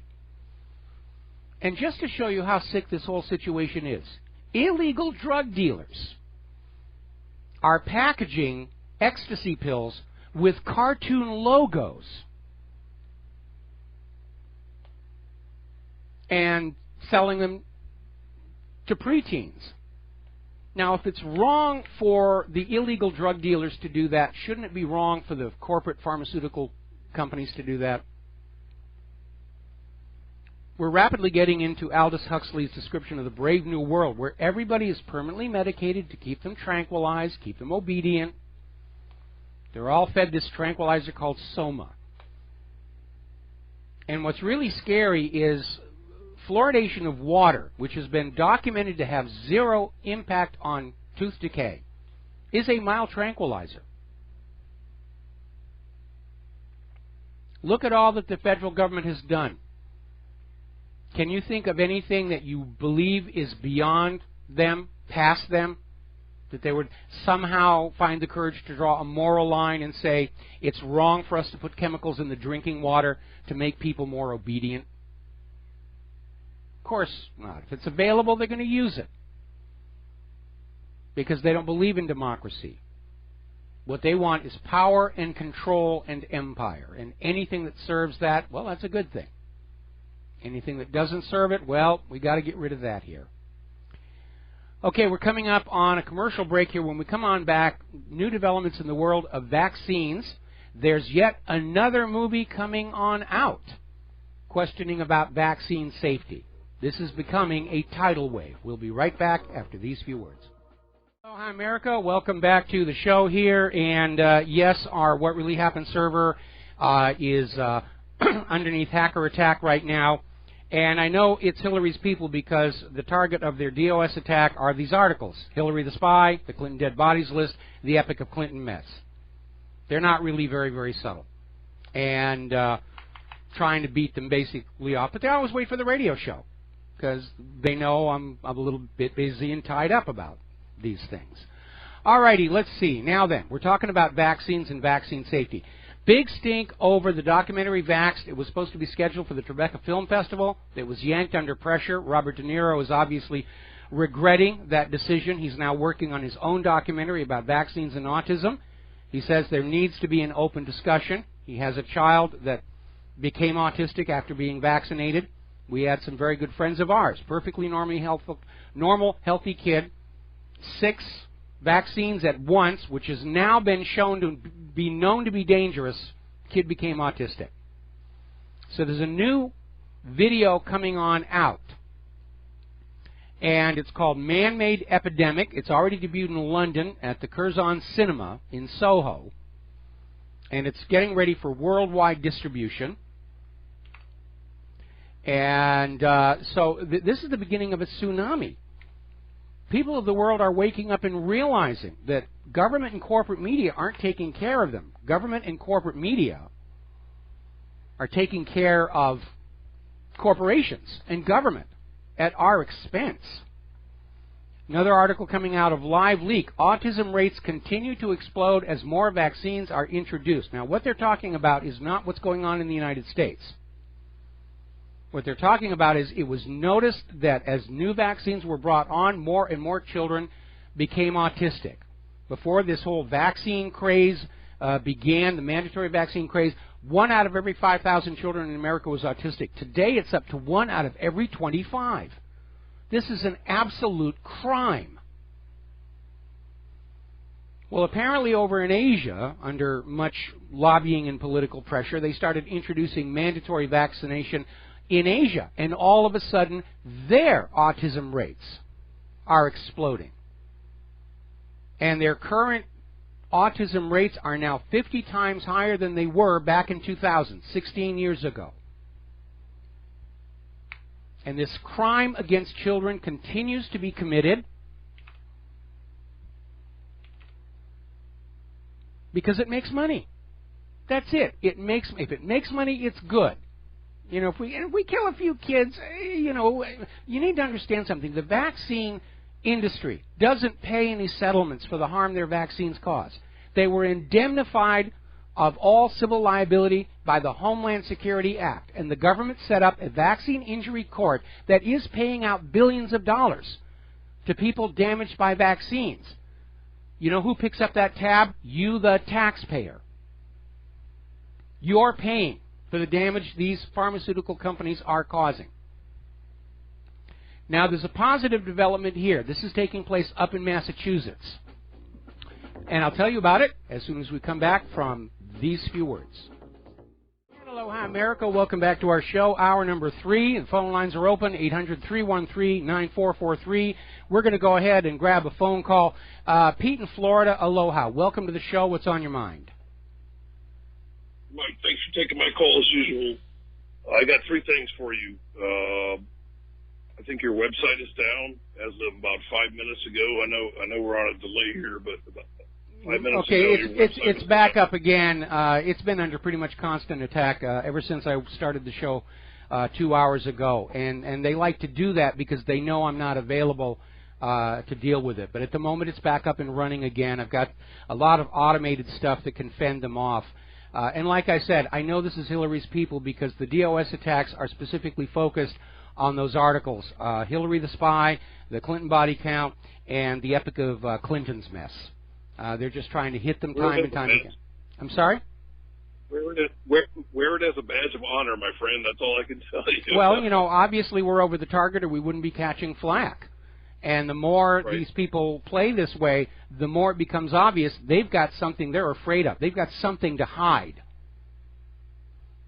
You know, and like I said earlier in the day, I realized somebody at Discus is scanning for posts critical of Hillary and alerting her little $1 million goon squad to come on in and try and post a rebuttal. And the only rebuttal is, oh, wacko conspiracy theory, wacko conspiracy theory. But again, the fact that the president of TEPCO has now admitted that, yes, they did lie about the meltdown when it all happened, is reminding the world that the conspiracy theorists are right, and the latest polls are indicating that nobody trusts the corporate media and government any longer. Can I move away from Hillary and vaccines for a moment, if I may? Sure, go for it. 2 or 3 days ago, I wish I would have called you. I took the day off on Monday just to watch the police press briefing. I don't know if you caught that. I haven't been able to find a recording of this. I know that ABC and the other mainstream outlets were showing it, but the police chief from Orlando, I don't remember, that 4-star general, you know those guys that wear those.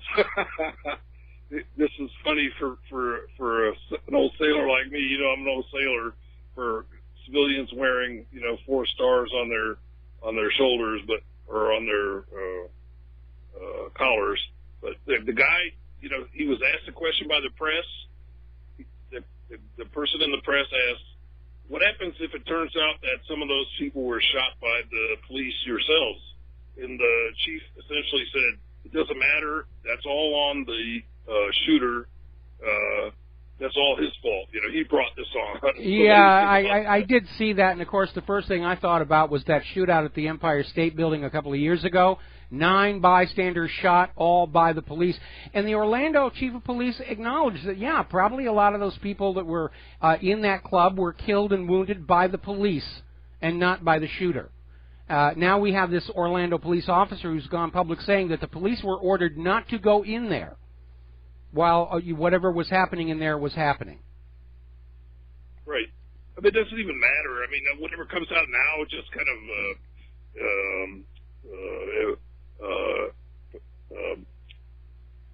whatever comes out now will just prove the fact that we've been saying all along that there was something wrong. And, you know, the fact is they didn't go in until 3 hours later. Every time I see these videos, you see all these bullet holes and where they explode. I mean, they brought in explosives. They exploded some part of the building and were shooting the hell out of it. So okay. I don't understand that, Mike.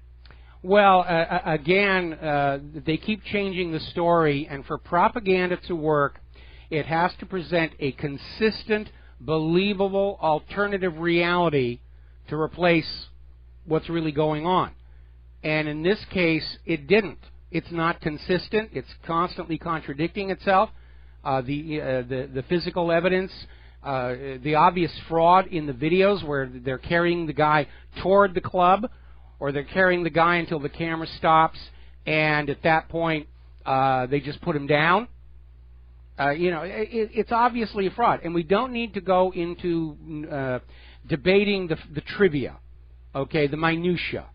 The government would love us to spend all of our time debating the minutia, because that gives their online trolls a chance to come on in and tie us all up and waste our time and energy arguing about what really did happen. Look at the badge. Is this correct? And so forth and so on. At this point, we can all agree that, once again, we're being lied to.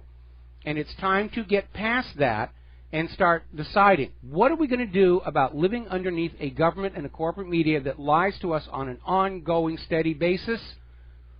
It's time to get angry about that. I can't imagine any parent who loves their child wanting that child to grow up in a nation whose government lies to them about everything, whether it's Saddam's nuclear weapons, false flag shootings, human-caused global warming. It's just endless.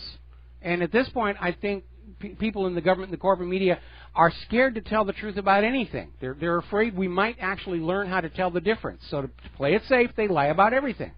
So we never get to tell that they're bluffing.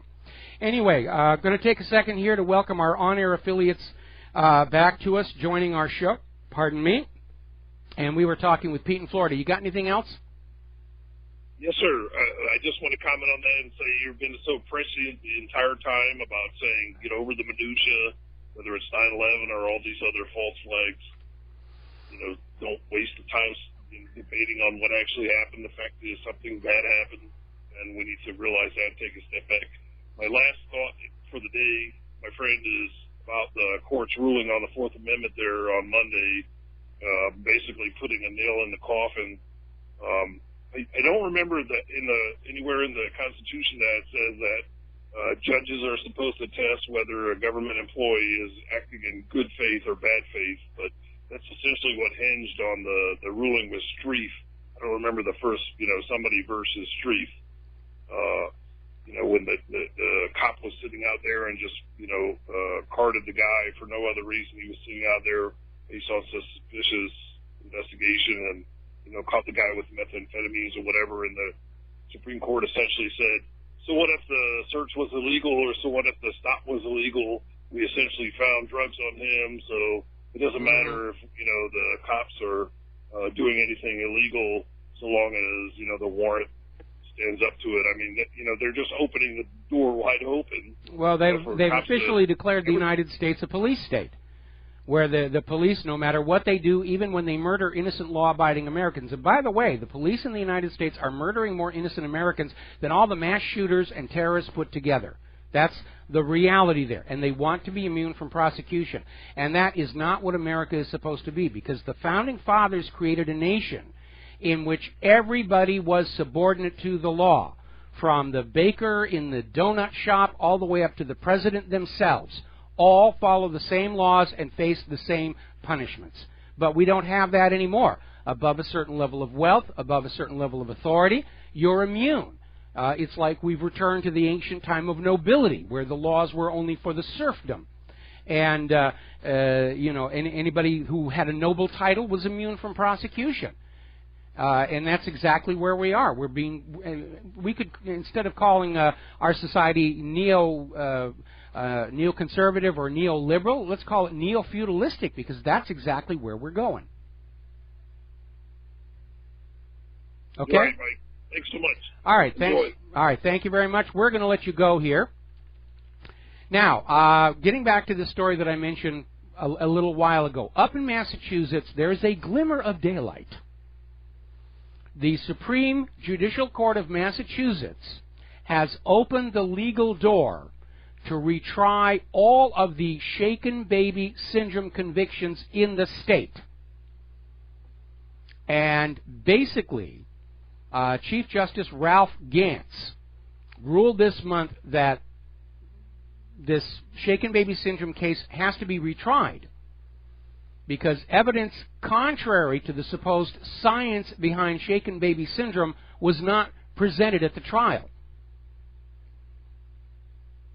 And this opens the door. And this is going to be a good thing, because shaken baby syndrome is another fictitious disease like ADHD. It was invented to protect the vaccine companies. Because even though those mandated package inserts of many vaccines warn of the possibility of sudden infant death, when such deaths occur, the doctors and the pharmacists, they blame the parents. Oh, you shook your baby. You murdered your own child. These parents have just gone through the trauma of losing their child, and now they're hit with this accusation they murdered their own kids. Some of these people have been sent to prison.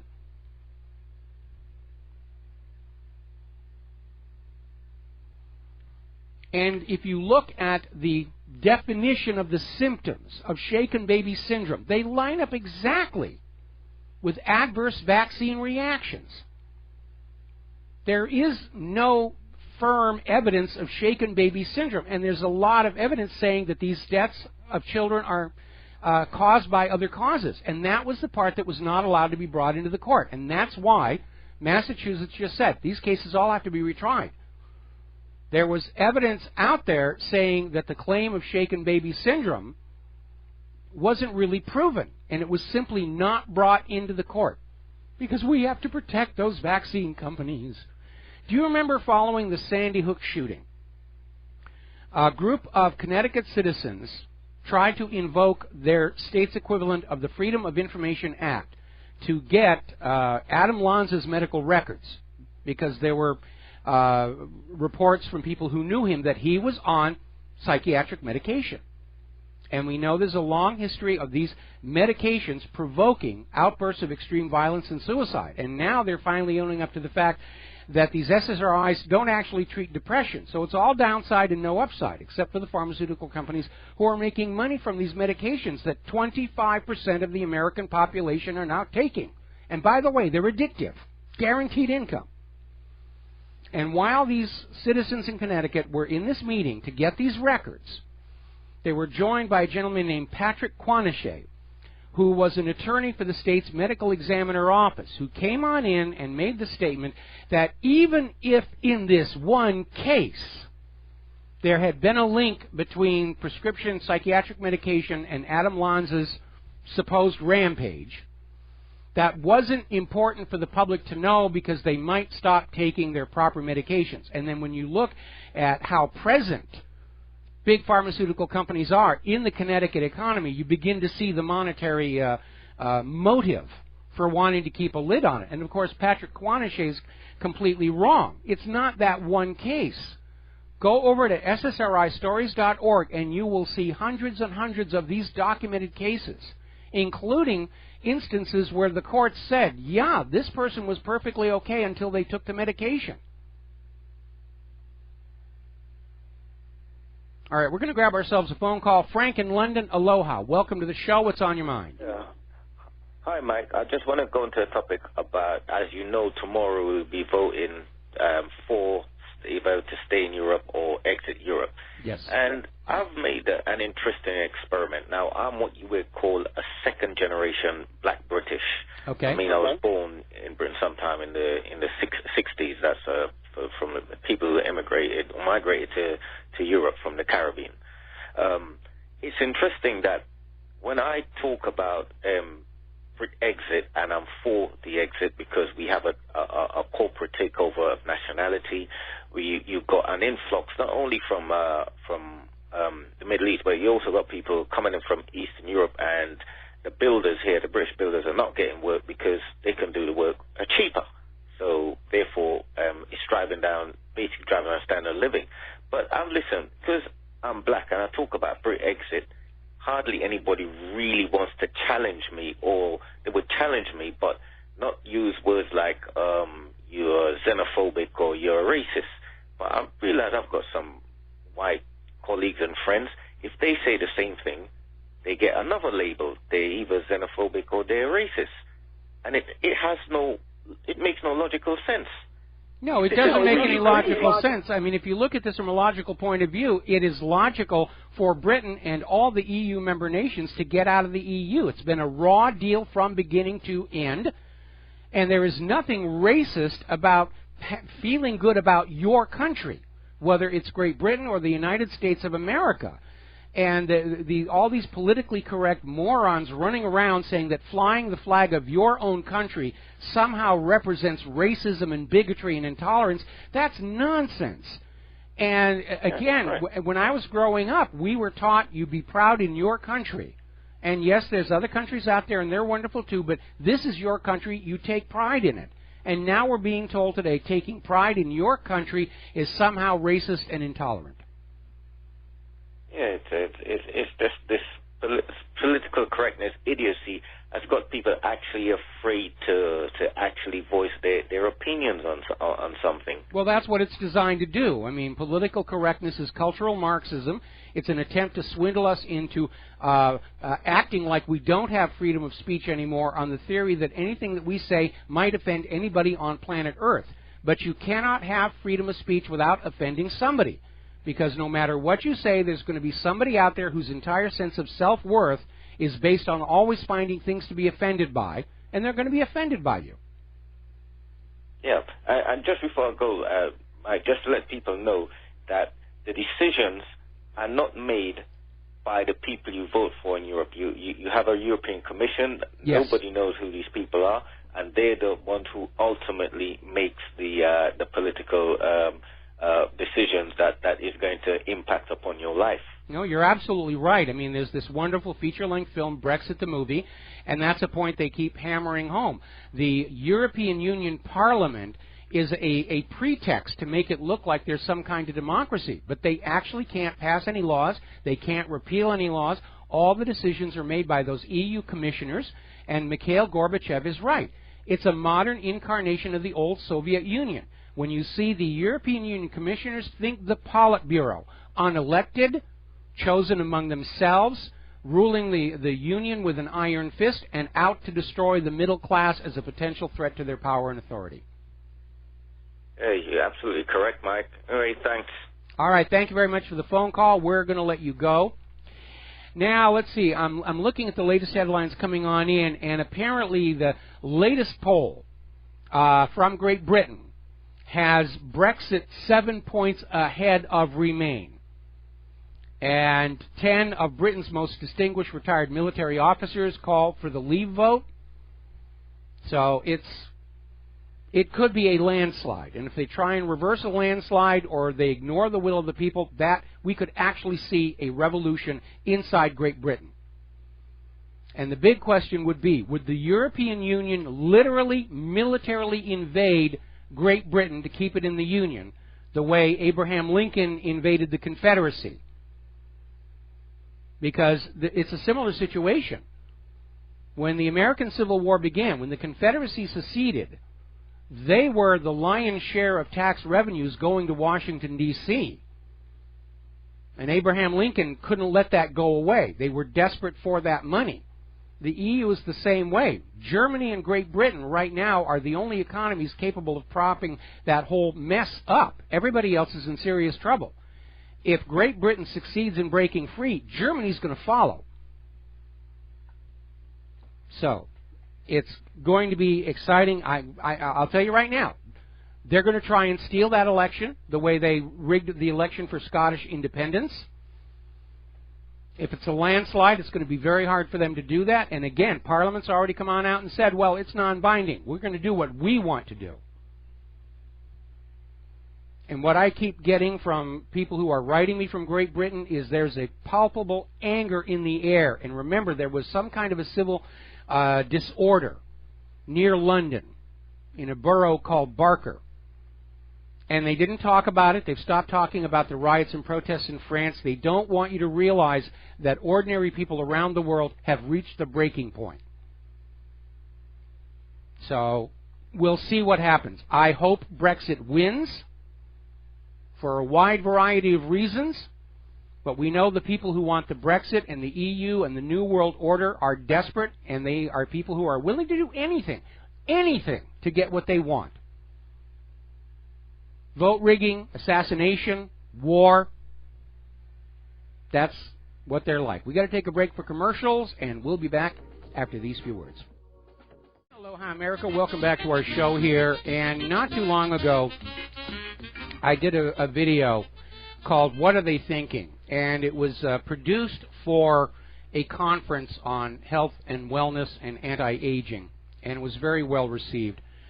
And the video basically talked about how, due to the profit motive, our world is rapidly becoming hostile to health and even life in humans. Now, we've had that Flint water disaster, which we now understand is happening all across the country. And now there's this article coming out of Investment Watch blog, brain-damaging heavy metal mercury is being found in grocery products made with high fructose corn syrup. Now, high fructose corn syrup is one of those chemicals that manufacturers love because it's inexpensive, it's very sweet, and it lasts a very long time on shelves. Now, the industry likes to say it's just like sugar. No, it is not. And there are some health concerns with it. The newest being, of course, that somehow along the process, mercury is getting into it. Now, I know that high fructose corn syrup is not the same as regular sugar. We have a lot of sugar here in Hawaii, sugar cane. I don't have any problem with that. If I eat or drink anything with high fructose corn syrup in it, I immediately get a hypoglycemic attack. I have to stay away from it. At my age, the list of things I'm allowed to eat is a lot smaller than the list of things I can't eat. Something that you can all look forward to when you get to be my age. But really, the safety of the food and the water and the medicines just isn't a priority when you have a society that has been corrupted by banker greed. Right now in the United States, courtesy of the Food and Drug Administration, the allowable limit of glyphosate in U.S. food is 300 times higher than it is in Taiwan, which we're all told is this horrible dictatorship. Now, it's not just the glyphosate sprayed on the crops in the field. They'll spray produce with glyphosate before it ships to the store because it actually acts as a preservative. They're even spraying the cotton used in women's feminine hygiene products with glyphosate, despite the fact that the World Health Organization is out there saying this is probably a carcinogen. But that's okay. If you get cancer, we've got all these cancer medicines and treatments and radiation and chemotherapy that we can sell you. Mark Twain once wrote a short story, The Corruption of the Man Who Corrupted Hadleyburg. I think it's time to go back and reread that one here. Speaking of political correctness run amok, over in Great Britain, feminists have launched a campaign to block the British justice system from prosecuting women who make false accusations of rape. And they're responding to the fact that over the last 5 years, 109 women have been convicted of falsely making a rape accusation. And it's thought the number of such false accusations may be much higher. Back during the 1990s, during the manufactured rape crisis, the FBI's supplemental crime statistics showed that rape was the second most falsely reported crime in the nation. And the British model is they'll prosecute women for making a false rape accusation only in cases where the accused man was actually locked up, thrown in jail. And the UK feminists are saying, you shouldn't do that. It's okay for women to make false accusations of rape. You shouldn't arrest them for doing that. And it's rather interesting because feminists in the U.S. did the same thing back in the 1990s. This idea that women would be immune for accusing a man of rape. There was one very famous case, a guy by the name of Gary Dotson, and I forget the name of his accuser. And what it was, she was a young girl, and she was having sex with her boyfriend, and still living with her parents, and her mother noticed some telltale signs doing the laundry, and this girl didn't want to admit she was having sex, so she went out and just picked a guy at random, and he spent 6 years in jail.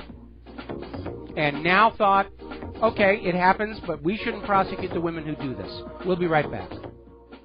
And aloha, welcome back to our show here. And over the commercial break, I was looking at the We Hate Donald Trump network, and they're running this story with the banner headline, North Korean Aggression. And underneath that, the subtitle, North Korea launches ballistic missile. Makes it almost sound like we're under attack. Oh my goodness, North Korea's launched a ballistic missile. The mushrooms are going to be sprouting. It was a test.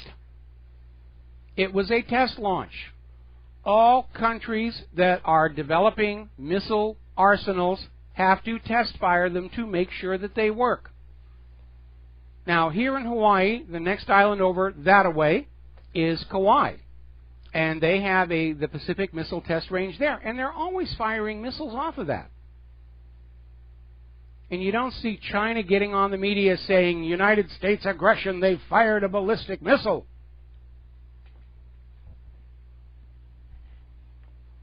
See, the U.S. still wants a war with China. And they're looking at Korea as possibly being their back door. Because the enemy of all that we hold dear in the United States of America is that Chinese gold-backed yuan. And it's a threat and a danger. Your children will have to go kill them for us. All righty, getting on back to the news. We were talking about how feminists in Great Britain are lobbying the government to never prosecute women who falsely accuse men of rape, even in cases where the men have been sent to jail. And we saw the same thing here in the United States back in the 1990s with the militant feminist movement, where rape was such a serious crime, even innocence couldn't be used as a defense. And you had Catherine Comans, the Assistant Dean of Student Activity at Vassar, was quoted in Time magazine saying that a false accusation of rape was a good experience for a man to have to go through. Which is utterly, utterly ridiculous. But they actually turned being a rape victim into stardom. I mean, if you had a really colorful rape story, like the Davis, California rape story, you got on Oprah, you got on Donahue, and the fact that the Davis rape scandal turned out to be another hoax, well, that's not important. We'll just go on to the next one. There was actually a T-shirt that was being sold, potential rape victim, that women could wear to sort of cash in on the victimhood. You had Susan Brownmiller out there saying all men are rapists and that's all they are. Talk about mongering hate. And all the people behind this militant feminism, they made a lot of money, speaking tours, books, TV appearances, and they retired happy. And the backlash was so severe, they actually caused a lot more damage. Because so many police departments were sued over wrongful arrests and constitutional violations, they didn't even dare listen to the real victims after that. There's a very good book on the subject. It's called Who Stole Feminism by Christine Hobbs Summers. and she's a feminist herself, and she documented the transition from equity feminism, which we all supported, equal pay for equal work, equal access to education, equal access to credit. Nobody could argue with that. And she documents how it was hijacked by political opportunists and turned into gender feminism, men against women, and the men are bad and the women are good. Men should always cast their eyes downward when approaching a woman, so she won't be afraid. And it really got ridiculous, and now Great Britain's starting to go through that whole thing. We're going to take a phone call. George in Texas, aloha. Welcome to the show. What's on your mind? Well, how you doing, Mike? I could tell you one thing. I was about 20 years ago falsely accused of rape, and I will tell you one thing. It was a traumatic experience, and the girl did go into jail for filing a false report. Well, good. Anybody who falsely accuses somebody of a crime, knowingly, I mean, people make mistakes. Let's not get on their case. But somebody who knowingly sets somebody up to go to jail for his or her own motives, yeah, they ought to go to prison. In that Gary Dotson case, like I was mentioning, the girl, and I don't remember her name, was having sex with her boyfriend. Her mother twigged on to the fact, and rather than admit that she was having sex with her boyfriend, she said, "Oh, I got raped, and that guy did it." And what was really absurd was the guy actually had an airtight alibi, and he still got sent to jail for 6 years. In my case, it's like at least the police officers were good and seasoned, female police officers. And, the thing is, I was never booked into jail or anything, and I was sitting there at the scene of investigation, and they're starting to find holes in her story. And the thing is, more like the reason why they didn't book me or take me to jail, because they didn't want my name in the paper.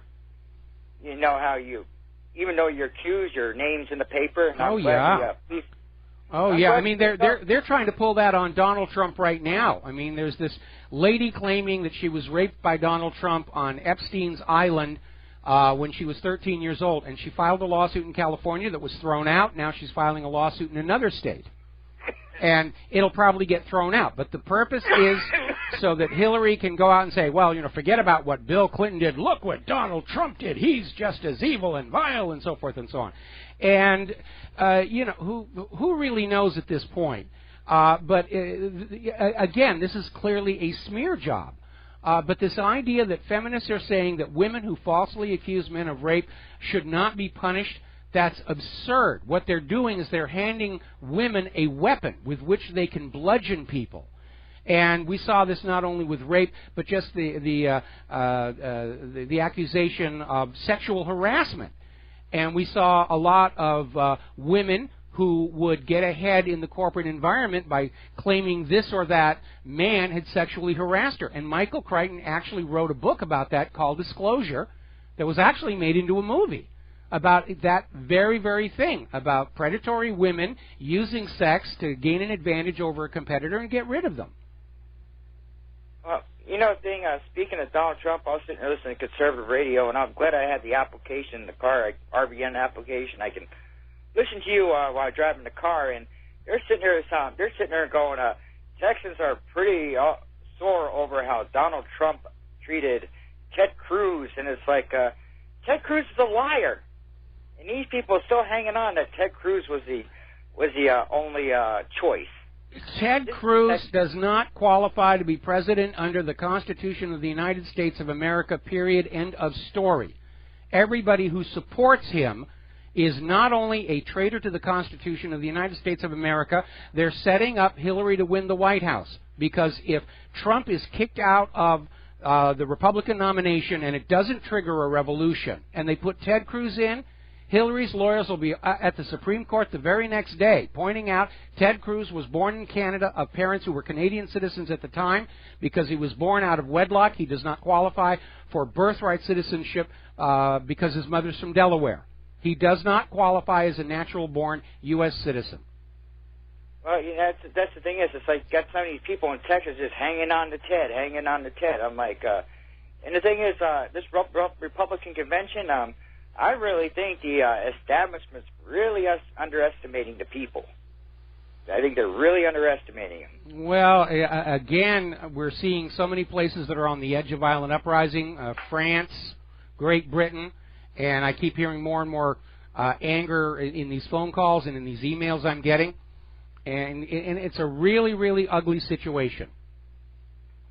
Well, thank you, Mike. I'll let you wrap up your show. All right, thank you very much. We're going to switch over to Nancy in California. Aloha, welcome to the show. What's on your mind? Hi, I read a speech by Christina Hoff Sommers over 20 years ago. She talked about the equity feminist versus what it was becoming, this gender feminism, and to the best of my ability, she basically quoted, what it was she was an associate professor, and the feminists contacted her and wanted her to incorporate their teachings into her curriculum. And when she reviewed it, she was astounded to find that they lauded the day when you would no more recognize the sex of the person you were romantically involved with any more than you would recognize the color of their eyes. They talked about men carrying babies, and it was just twisted. It really, really was. And I remember there was one of these militant feminists, Andrea Dworkin, who basically came on out, and she'd written a book called Andrea 1, which was this fantasy about an abused woman who killed her attacker and just killed men. And Dworkin was literally out there saying that women should randomly kill men to put them in their place, and she was getting these standing ovations, and it was just really kind of a sick thing to be looking at. And well, yeah, they looked forward to the day when, with the miracle of science, men would be able to carry babies. It was just sick. Anyway. Yeah. I really enjoy your program. Okay, and I just want to clarify something on here, okay? I can't speak for all men, but I'm envious of women being able to have kids. That's the reality. And, if you look at all the really, really early religions, they were always centered on women because women had that power of creation. And, of course, and there was that whole big... Men contribute to that. Well, yeah, about, 7-8 minutes or something like that. But, And more than that, a lot of their DNA. No, we do contribute, and, of course, the burden of supporting, and feeding the family does fall on us as well. But a lot of the stuff that came out with the militant feminists really was absurd in the extreme. It really, really was. Okay, Nancy, we're going to let you go. I heard this one woman say, I carried that baby for 9 months, and then the husband said, and I will carry it for the next 18 years. Yeah, that absolutely. Look, you really can't change nature. You shouldn't be mucking about with it. And, at some point you have to realize the real world is the ultimate trump card over political correctness. You cannot change the universe, with some PC theorizing. All you can do is make things worse, like Margaret Mead did with that hoax book, Coming of Age in Samoa. And look at all the damage it has caused. Yeah, to imagine what they would like to create is a pretty horrifying thought. It really, really is. All right, Nancy, we're going to let you go here. And once again, the bad people are trying to hack my server, which only proves that there's something here they don't want you to see. Now then, getting on back to this feminist extremist nonsense. And again, I want to be clear. When it was all about equity feminism, I was a supporter. I donated. I volunteered at their events because it was an idea that I think anybody can get behind. But it is a truism in our society that what happens is somebody will come up with a really good idea, and then it gets hijacked and turned into a racket by opportunists. And that's exactly what happened to the equity feminists, and they got turned into the gender feminists, and they became militant and started screaming all men are rapists. And rather than empowering women, they actually reinforced going back to playing victim and helpless. And it really was ridiculous. So anyway, another story on that same situation from LibertyFight.com. An advocate is now warning male domestic violence victims should not seek help in San Diego or anywhere else. And it's true, there's a double standard. When a husband is physically assaulting his wife, he's going to go to jail. And let's be honest, he probably should. When a wife physically assaults the husband, the police treat it like it's a joke, like your Dagwood from the Blondie comic strip. And I actually went through that myself. When my first marriage was starting to break up, My first wife hit me over the back of the head with a cast iron skillet. My best one, by the way. And anybody who cooks knows how long it takes to properly cure a cast iron skillet. And rather than take action, which would have put me in jail, I called the police. And I'm the victim of assault and battery by my wife, and I got laughed at. And yet the actual numbers are that among the white population, wives initiate violence against husbands just as often as husbands against wives. And in the black population, for some reason, the women outnumber the men. All right, let's grab some phone calls. Scott in California. Aloha, welcome to the show. What's on your mind? Hello, Michael. Good to have you back on OBN. Thank you. I caught this. You're welcome. I caught this story on G. Edward Griffin's site. It's titled Need to Know. That's G. Edward Griffin's site. That's the name of it, is Need to Know. Yes. And he has a story on there about this guy who popped up and turned himself into the Santa Monica police station and said he was involved with that Orlando shooter guy, that they were part of a CIA-trained team. Yes. And when he learned that Omar Cat died, he turned himself in. Have you run across that? Oh, yeah, we reported on it when it happened, and, of course, the FBI came on in and took over the investigation, and at that point, the original police report was altered to remove his mention of additional perpetrators, and it's being lauded as a classic case of how the police and the government are able to thwart terror attacks in the planning stage by virtue of NSA spying and the rest of the stuff. But no, this guy basically came on out and said he'd known Omar Mateen. They actually trained for this operation at a camp together, and the report went viral, and the FBI grabbed it. And I want to make a point here. The FBI did not actually have jurisdiction to grab this case because the guy turned himself into Santa Monica police, and there was no terror act actually committed. It didn't cross a state line. It didn't happen on federal property. But anytime there's something happening that's an embarrassment to the United States government, the FBI will come on in and grab it and cover it all up. They did it with the Vince Foster case. They did it in Oklahoma City bombing. Little story from that. The gentleman who married Claire and I was a good family friend, was also a minister, was actually near Oklahoma City when the bombing happened. And he drove over to volunteer, helping to dig for survivors. And there were literally 3 nested cordons around the remains of the Murrah building. He had to show his ID 3 times to get there. And when he was in there, he saw all these people in suits, not looking for survivors, but just grabbing paperwork and shoving it in plastic bags and taking it away. Yeah. Yep. I talked to a young guy who was there that day, and he told me that they had stopped the rescue efforts for 4 hours until afternoon, and he was there because they were pulling bombs out of the building. Yeah, and that was actually reported on the corporate media as well. Boy.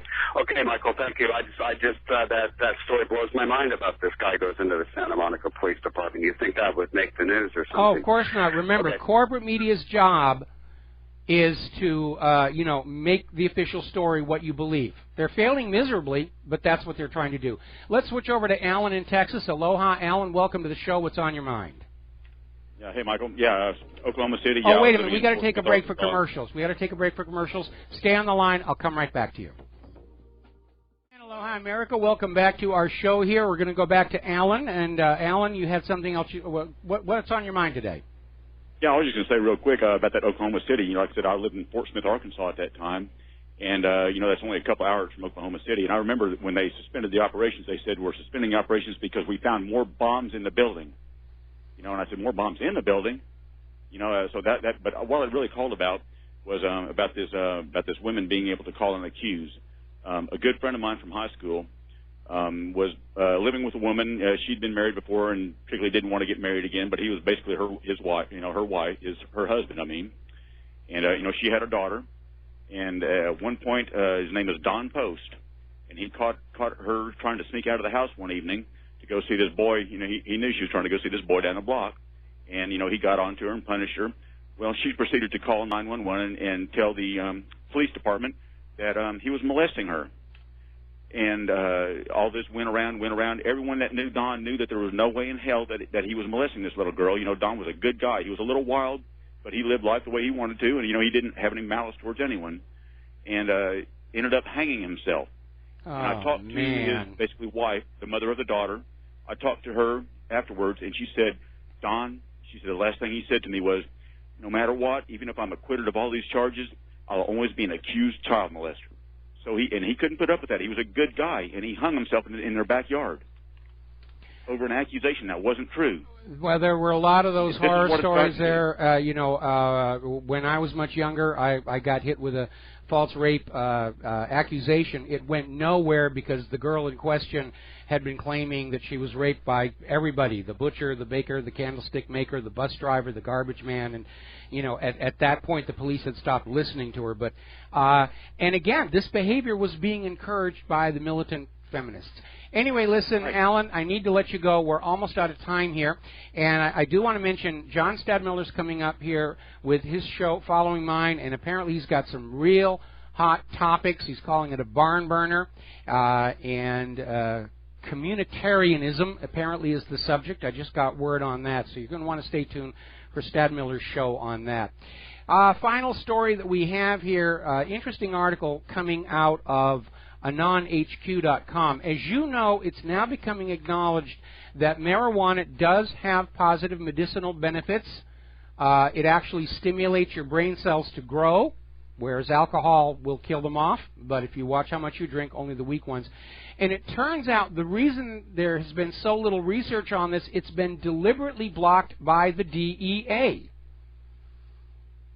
And the problem with marijuana from the point of view of governments and corporations is you can grow it in your backyard, which means you're not buying alcohol from the distillers and brewers. You're not buying cigarettes and cigars from the tobacco corporations. They can't make money off of you if you're growing something in your own backyard. And that's how government controls and exploits you. Take away anything you can do for yourself and then sell it to you. Remember what I said about the Declaration of Independence being relevant today? That's another example. There's the music. Time for me to get out of here and make way for John Stadmiller. We'll be back tomorrow, Thursday, here on the Republic Broadcasting Network. Until then, stay safe, stay informed, stay skeptical. Make good choices. Share what you know with everybody that you know. Thanks for all the donations to WhatReallyHappened.com. We really do need the help. We'll be back tomorrow. Aloha, America.